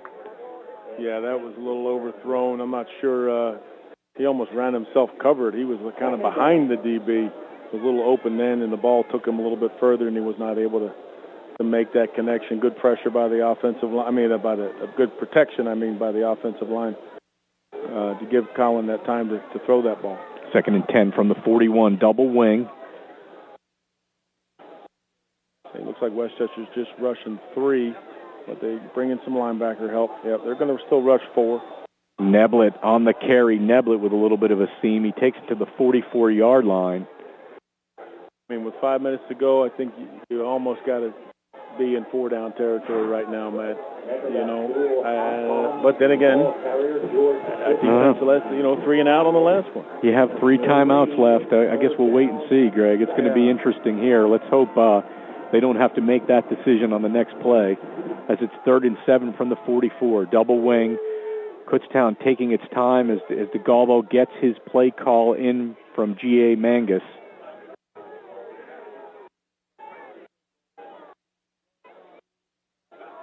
He's back. He steps up, now rolling, being pressured, still rolling. He throws. Oh, it was incomplete down at the 35, and here's that decision time, Greg. I'm not sure who he was trying to throw it to. It might have been trying to get it to Torres. It looks like coach is deciding to punt the ball. Westchester athlete is injured a little bit, one of their defensive players, defensive linemen. But it looks like Coach Clements has made the decision to punt, which, you know, you got the 3 timeouts. Defense has been playing like firecrackers, man. They've been doing a great job other than that one big play. And if they can do it again, you'll have a few minutes and 3 timeouts, and you'll have a chance.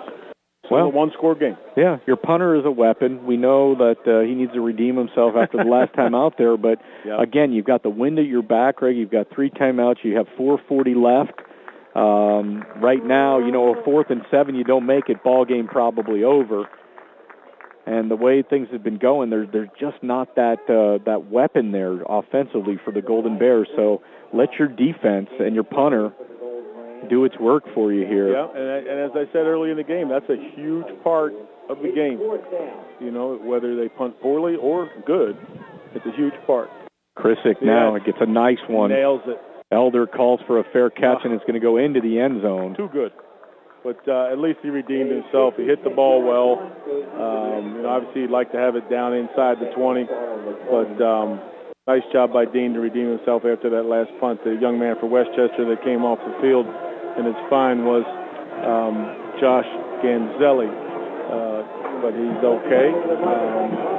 Now we're in, you know, 4 minutes to go, 3 timeouts, Matt. Defense has played excellent. And if they can get it done again, Kutztown will hopefully have one more chance to try to tie this thing up. Jalen Nieves and Luke Snyder leading the way with 7 tackles each for the Golden Bears. 1st and 10 from the 20. Elder off the left side, and KU is all over him. It looked like he was going to see some daylight, but there's jerseys everywhere, white jerseys. You know, and it wasn't too long ago, Matt, we'd come down here and play these guys, and, you know, Kutztown has stepped up on the athlete end of things, if you know what I'm saying. It wasn't that long ago that we'd come down and play a group like Westchester, and we weren't making those open field tackles because they were running past us. So I'm just thinking about how far our program has come over the past, 10, 12 years, and just kids are really playing well. Turbo Ortiz credited with the tackle. 2nd and 8. Dooley back. He fires incomplete. Overthrows everyone as he was under duress back there. Des Tajir Jefferson, I believe, who was in the backfield. A lot of them in the backfield. And again, I'm kind of curious, why are you throwing the ball? Well, it stops the clock. We'll take that. You put yourself in a 3rd and 8 situation. Kutztown's got to come through. You got to keep an eye on number 11. Last time I said that, I got jinxed. So hopefully that doesn't happen again. But they're in an almost definite pass or draw situation. 3rd and 8 out of the pistol. KU almost jumped, and Westchester needs a timeout as Dooley did not like what he saw there. And, wow, tense situation here, Greg. Yes, it is. You know, I think the Westchester offensive linemen were looking like they were wondering why they weren't called offsides. It looked like a little bit of miscommunication between the sidelines and the Westchester offensive players. But, heck, 3rd and 8, Matt, 3.5 minutes to go. Big play here. Kutztown should get the ball back in great field position. Got to find a way to score. Well, the Golden Bears have them where they want them right now. It's just a matter of somebody making one more play on that defense. And the Kutztown University football team continues its 2017 season next week on the road. Big PSAC East matchup at Bloomsburg. And we will be there to cover that one. That will be a 2:30 kickoff. We'll be on the air at 2:15. Originally on your schedule at 2 p.m. I don't believe the Golden Bears have won at Bloomsburg since 1992. Last time was a controversial one. I wasn't there. Right. You and Josh Lieboff were the radio crew that day, and that was it was kind of a controversial game in overtime, if I'm not mistaken. 3rd and 8 from the 22. Dooley back. He's being pressured. He rolls. He looks. He fires, and it's incomplete. He had a man open, but good pressure by that KU defense, and the offense will get the ball back for the Golden Bears with maybe one more chance. Yeah, great pressure by Zamir McDowell. He's had a nice game today. We've called his name a few times, and he's a large young man that's doing a nice job on the defensive line, and this is his last year, redshirt senior from played at Springford High School 5 or 6 years ago, and he's had a nice day today.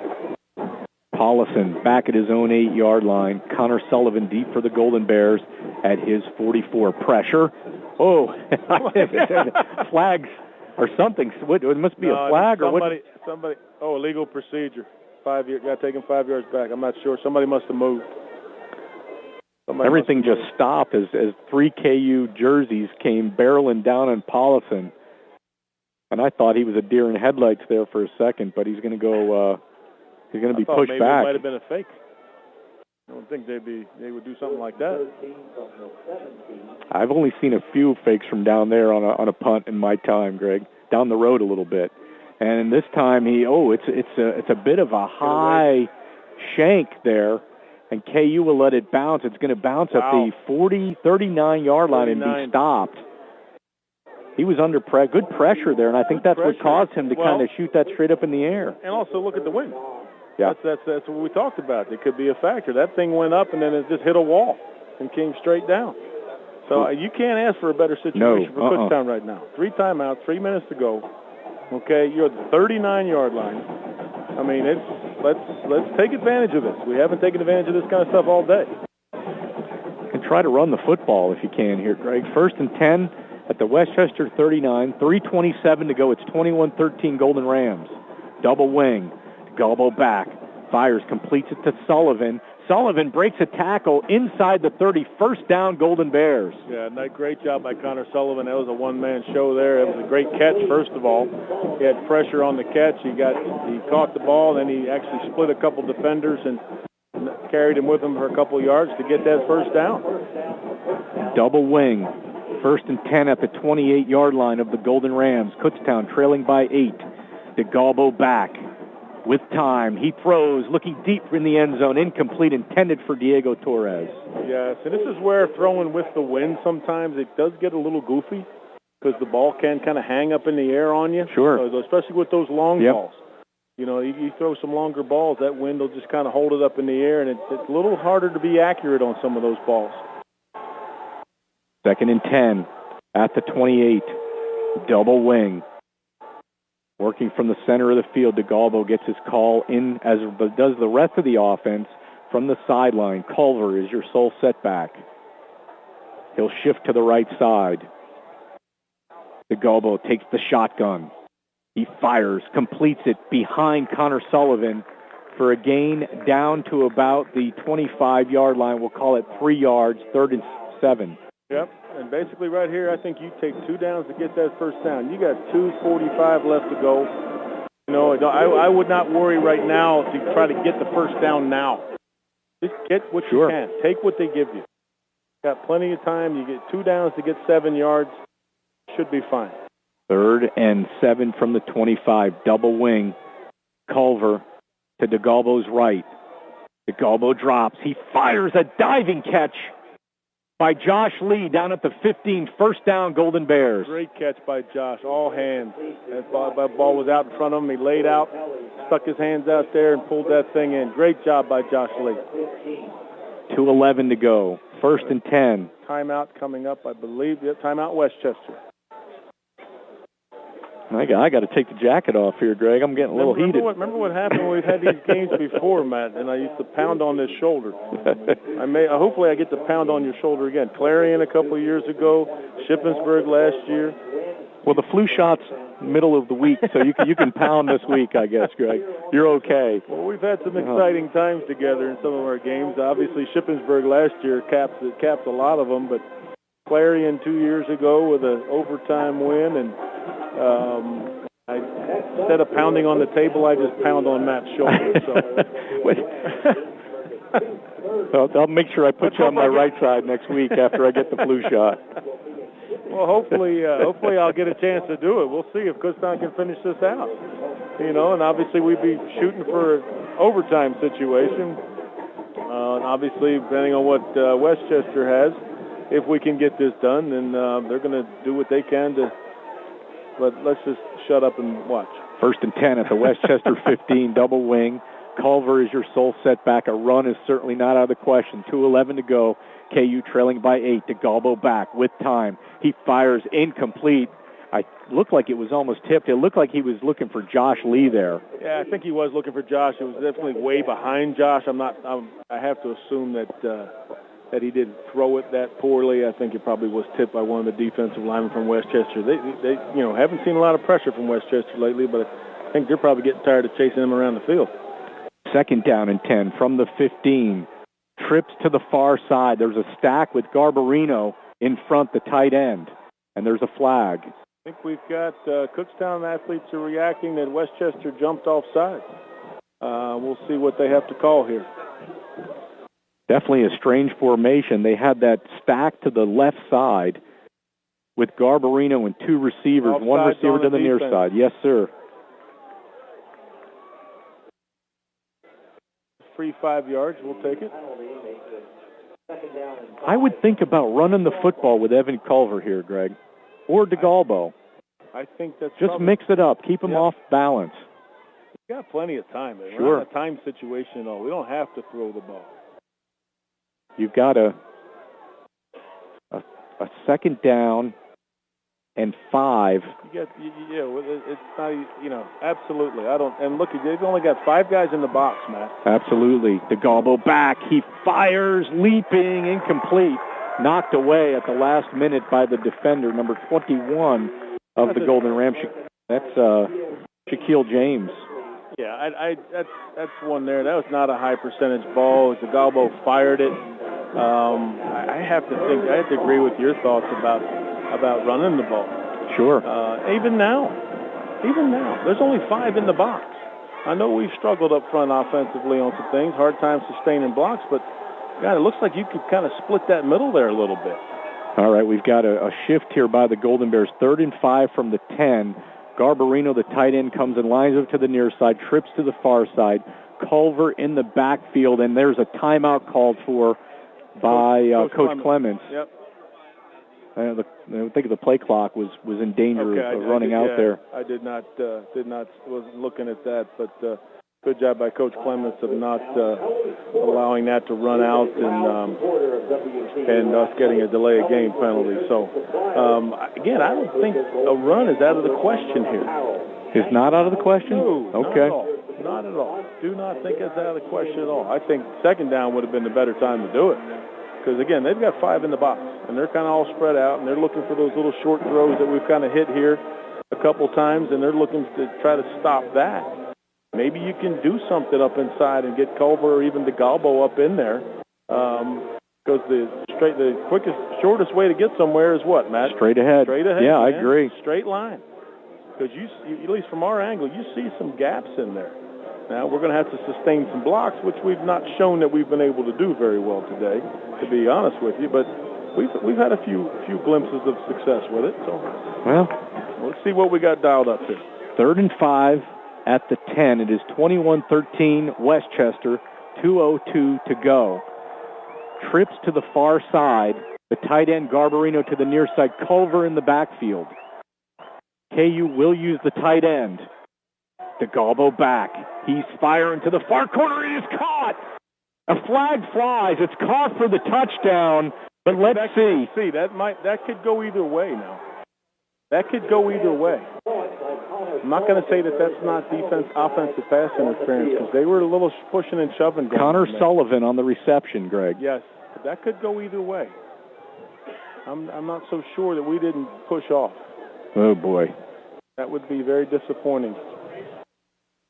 But I have a feeling this might not be good for Kutztown. Nope. Oh, it's against Westchester. Penalty decline. Touchdown, Golden Bears. Oh. 2-point conversion to come. It is 21-19. And now you got to dial up your best 2-point play. Do you run it here, Greg? Do you roll out Colin DeGalbo? You want to roll out Colin and let him make a choice? I just want to get across the line with the G on it. But there's no G down there. They don't have G's on them anymore. Here we go. The Golden Bears have hung on by the tips of their fingers, and it is 21-19 with the two-point conversion try to come. Slot to the near side. It's Connor Sullivan. Culver in the backfield. Motion to the near side now. That is DeGalbo rolling right. Completes it in for the two-point conversion, Josh Lee. The man who came in motion. We have a tie ball game. Wow. 1:55 to go. Not punching your shoulder because we got too much time left. Great job by the Kutztown. I mean, they finally just, had these opportunities, and finally took advantage of one. It's been one hell of a game, to be honest with you. I mean, by both teams. It's really been fun to watch. We knew it would be a close game. As we said early, we didn't think it would be a defensive battle, which it was for at least the first quarter and most of the first half. And even the way these two teams play offensively, this is a defensive battle. Sure is. Giving up 21 points. I mean, yeah, this is not what you typically see. If this was a normal offensive game, it'd be 40-something to 40-something right now. So the two defenses have to be given a lot of credit for shutting down the other offenses. Well, here you go. 60 plays for Westchester, 343 yards, 71 plays for Kutztown, 262 yards. Yeah. So neither team really lighting it up offensively. Nope. Colin DeGalbo, 16 of 40 for 205 yards and a touchdown. He's been sacked 4 times. Now, there's still 1:55 left in this ball game as the sun breaks through here at Farrell Stadium.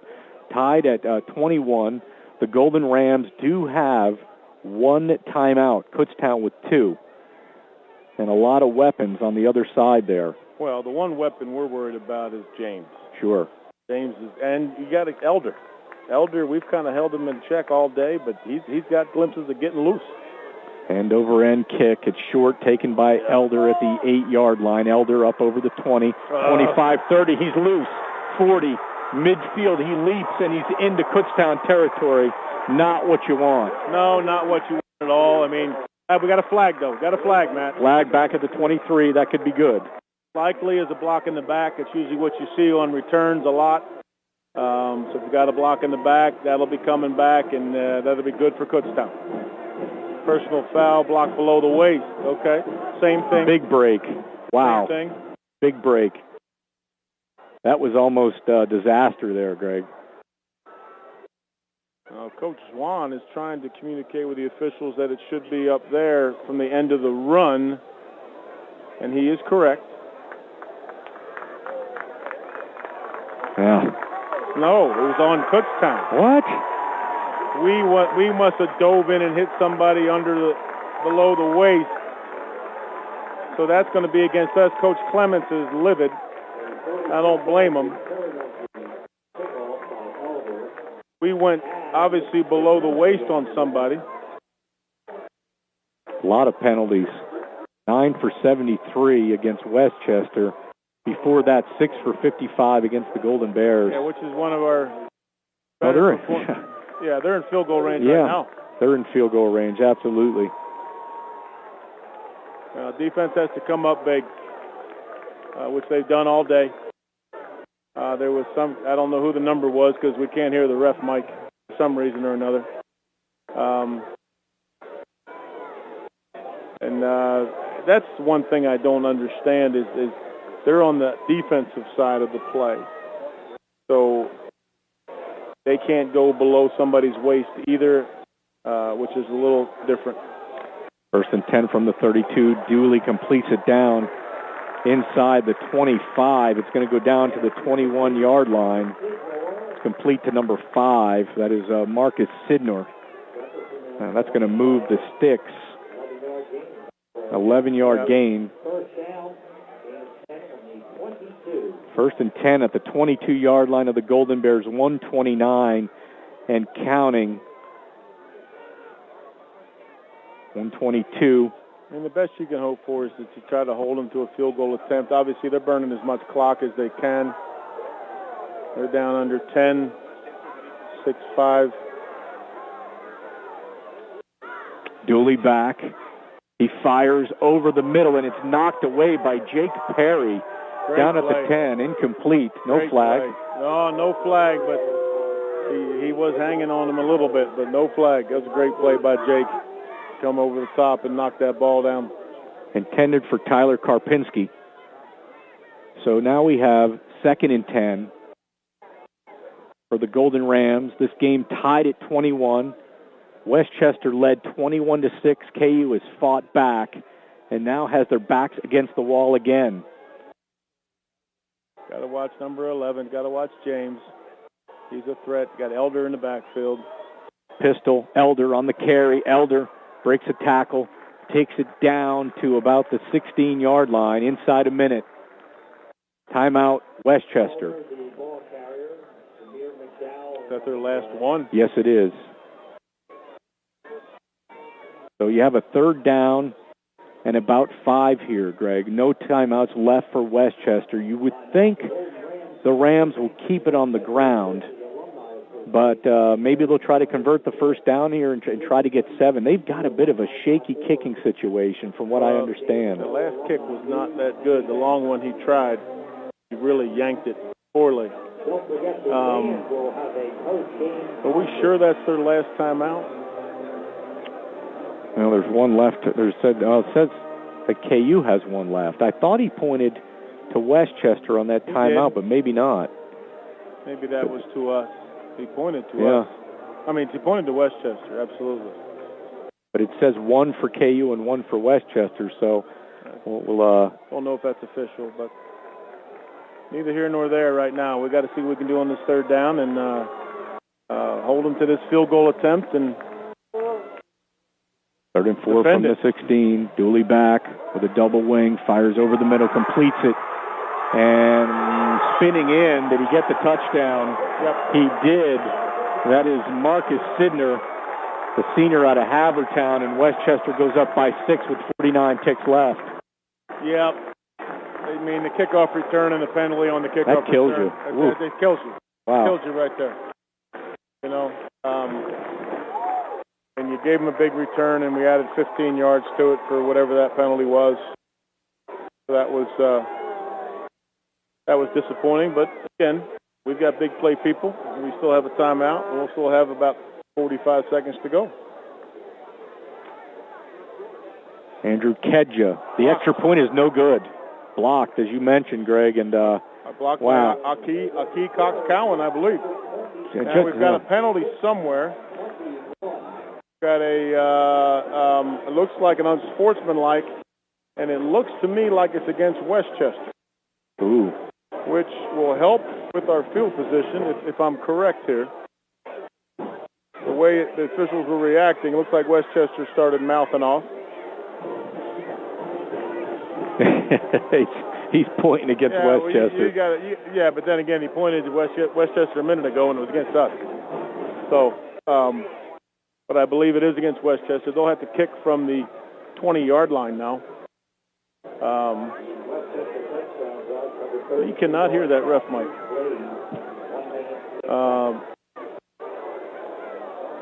So they'll be kicking from the 20 into the wind. So you have to expect maybe a squib kick. You'd like to get it to some of your speed guys. Not sure who we have back there. Culver is back there.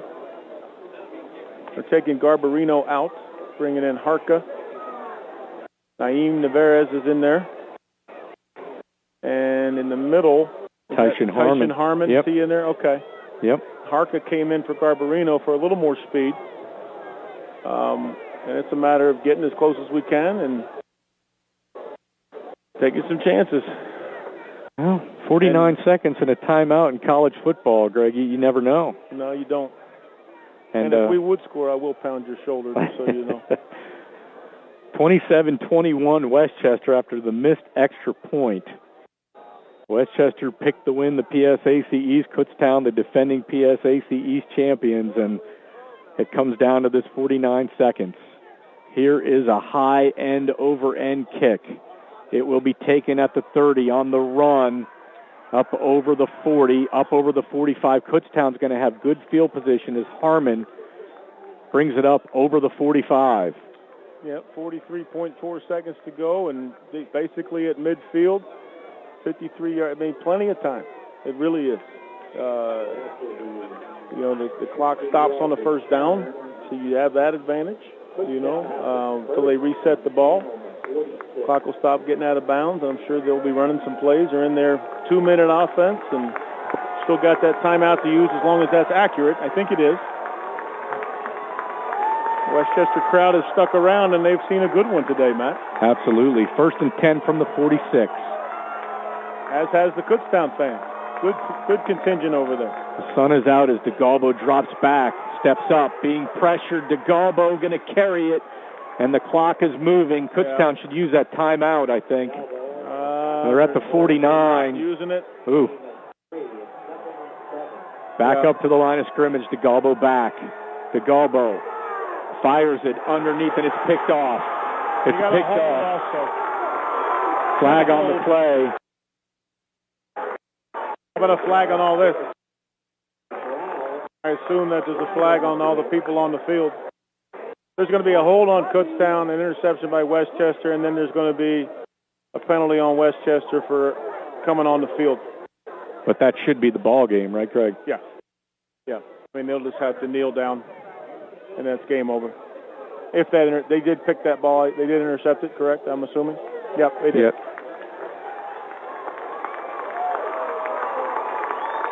Sideline, so they have that penalty. Because you cannot come on the field like that. That's another point of emphasis this year.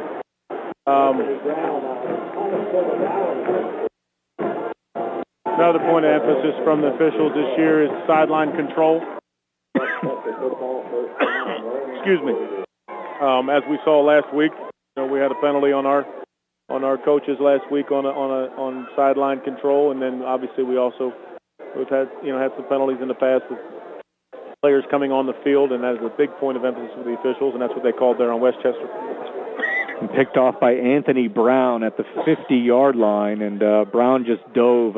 DeGalbo was trying to dump it underneath, which I don't know was going to do a lot of good because it was not going to stop the clock, which was dwindling quickly on the Golden Bears. 1st and 10 back at the 48, victory formation. Dooley kneels on it. Yeah, the pressure from that defensive line. It's game over. Coach is not using his last timeout. All right. Players congratulating each other on a well-played game, both sides, Matt. And disappointing that we came back, fought hard, got it tied up, and they came up with the big play. And they came really back to that kickoff return. Even without that 15-yard penalty, they had plenty of time to keep going down the field. They were going to be in field goal range the way things were shaking out there. But they were able to get the touchdown anyway. But, great effort by Kutztown and disappointing loss. First PSAC loss in our, last 9 games? That's right, yeah. You got to go back, 7, 8, 9 games? I think actually, well, you didn't even go back the season before, Greg. Yeah, we do. Brian, that streak was... Brian had that streak in here for us. I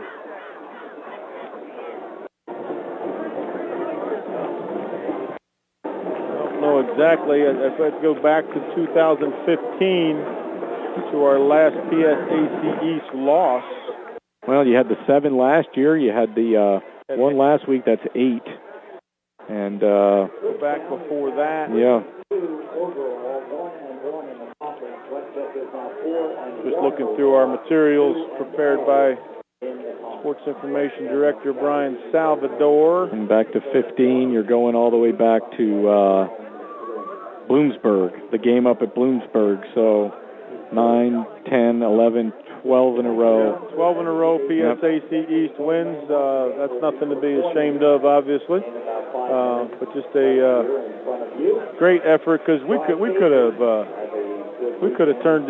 have folded the 10 a few times in this one, Matt. Sure. The way things were going, but that's not a sign of a Jim Clements coach football team. Not at all, Greg. I'm still curious about that halftime mess though with the whole thing. Yeah, that was curious. And I did communicate. Very long halftime. I did communicate with our conference commissioner just so he was aware. Because it just, I'm sure hopefully there was some kind of explanation, but I don't know what that was. Westchester band playing their alma mater. Coach is working on, Coach Clements is working to address his team. Got to be proud of their effort. Got to be proud of the comeback because we did struggle in some areas. Well, still a lot of ball left to be played this season, and goodness, one loss may not put you out of it. So let's take a look at the stats from this one, Greg. The final score again: Westchester 27, Kutztown 21. First downs, Kutztown had 16. The Golden Rams had 14. 60 rushing yards for Kutztown and only 56 for Westchester. So while you would like to say Kutztown struggled on the ground, and that was to their detriment, Westchester struggled as well. 205 yards through the air for the Golden Bears, 318 for Westchester. Total offense, Kutztown had 73 plays for 265 yards. The Golden Rams had 65 for 374. Fumbles, Kutztown fumbled twice, did not lose it. 1 for Westchester, no turnover there. Penalties, 7 for 70 for the Golden Bears, 11 for 93 for Westchester. Time of possession favored the Golden Bears 31-43 to 28-17. Third down conversions, 6 of 18 for the Golden Bears, 6 of 15 for Westchester. KU was 0 of 1 on fourth down conversions. In the red zone, KU 4 of 4, Westchester 2 of 3. Let's look at individual stats. For the Golden Rams on the ground, Gerald Elder led the way with 50 net yards. A.J. Long had 10 through the air. Dooley, 16 of 33 for 318 yards and 3 touchdowns, a long of 85. Receiving, Rasheem James with a huge day, 6 catches, 142 yards, and a touchdown, a long of 85. Marcus Sidnor, 4 for 48, and a touchdown, a long of 32. Tyler Karpinski, 3 for 65, and a touchdown, a long of 39. Elder had 2 for 15. Punting, Paulison, 7 punts for 31.1 yard average. Punt returns, Jari Elder, 5 for 37. Kick returns, Mark Dukes, 3 for 79. And that really hurt the Golden Bears, as did Elder, 1 for 46. Defensively for the Golden Rams, George Shipp with 8 tackles to lead the way, 1 tackle. Morrissey, Elder, and Roos all had 7 tackles apiece. For the Golden Bears, Colin DeGalbo led the rushing effort, 14 for 33, long of 22. Craig Reynolds, 10 for just 18, a long of 7. Neblett, 5 for 10 and a touchdown, a long of 3. Culver, 2 for 7. Through the air, DeGalbo, 16 of 41, 205 yards, 1 pick, 1 touchdown. He was sacked 4 times under pressure quite a bit today. Receiving, Connor Sullivan, 5 for 71 and a touchdown to lead the way for the Golden Bears. Diego Torres, 4 for 51. Josh Lee, 3 for 50. Craig Reynolds, 1 for 33. Punting, Dean Krisick, 9 for a 43.6-yard average, a long of 58, none inside the 20 and 2 touchbacks. Connor Sullivan had 1 punt return for 5 yards. Tyshawn Harmon, 3 kick returns for 63 yards. Evan Culver, 1 for 33. Defensively for the Golden Bears, Jalen Nieves, 7 tackles, 1 for a loss. Zamir McDowell with 7. Luke Snyder with 7. And Aki Cox-Cowan with 6. Let's recap the scoring. The Golden Bears jumped out to a 6-0 lead on a pair of 21-yard field goals in the first period by Alec Rosenfeld. That made it 6-0. In the second, Tyler Karpinski, a 39-yard pass from Paul Dooley. The kick was good. That made it 7-6. Westchester took a 14-6 lead in the half on a 1-yard run by Mike Klass that capped an 8-play, 75-yard drive. In the third, Rasheem James made it look like it might have been out of reach on a 85-yard touchdown pass from Dooley, 21-6 in favor of the Rams. The Golden Bears clawed back into it, though, on a 2-yard touchdown run by Abdul Hassan Neblett. That capped a 7-play, 65-yard drive, made it 21-13. The Golden Bears would not die in the fourth quarter. Several defensive stops. Connor Sullivan, a 10-yard pass from Colin DeGalbo. Josh Lee scores on a conversion pass from DeGalbo. 7-play, 39-yard drive. 1 minute and 32 seconds, 21-21, and then a big kick return gives Westchester excellent field position. The Golden Rams have to drive 4 plays on 32 yards after a big penalty. Marcus Sidner on a 17-yard pass from Paul Dooley. The kick was blocked and made it 27-21. KU would get the ball back, but DeGalbo would get picked checking it down on the 50-yard line, and the Golden Bears would fall by a score of 27-21, falling to 3-2 on the year, 1-1 in the PSAC East. Westchester improves to 4-1 and 2-0 on the PSAC East, with a big game against Bloomsburg looming up there next week, Greg. Yeah, that's a big one. And actually, I was just looking at how Bloom was doing today. They're only up a touchdown against Millersville in the fourth quarter, so they're still fighting in a hard-fought contest right now. So, we've got a tough trip up to Bloom. It's always a tough place to play. Lost a close one up there last time we went up there. Had some great games with them. And obviously, things aren't out of reach in the PSAC East because this bunch here, Westchester, has to go to Shippensburg. And I'm telling you, from what I see from scores and stuff, Ship may be, obviously I'm going to pull hard for Kutztown, but Ship may be the team to beat. Absolutely. From what you see from scores and stats and things like that. And obviously we had one heck of a victory against them last year to win the PSAC East, basically. So Westchester's got their work cut out for them next week, and then, of course, we'll see Shippensburg sometime later. But we can't look past anybody because, as we said during the broadcast, Matt, there's a lot of things that mistakes we made that can be corrected, and had a lot of, penalties at unfortunate times. You just had some unfortunate mistakes at times. A poor punt by Dean Krissick. Who would have expected that with the year that he's been having? You don't expect that to happen. So a lot of positives out of today's game, a ton of them. And like I said early, the fans that all came out here today, and there was a bunch of them, really got their money's worth, and I hope those that had the chance to listen to us also got your money's worth because it was one heck of a contest. It was close like we thought it would be, and we've still got 6 more to play, at least. Absolutely, and it picks up again next week, a midway point of the season, up at Bloomsburg in scenic Northeast Pennsylvania. Greg and I will be on the air at 2:15 for a 2:30 kickoff. A good one here. The Golden Bears fall to Westchester by a score of 27-21. For Emily Schlegel, our engineer, did a great job today back in the studios. My partner, Greg Bamberger. I'm Matt Santos. We'll talk to you next week from Bloomsburg. That is a 2:15 airtime. Your final once again here from Farrell Stadium in Westchester.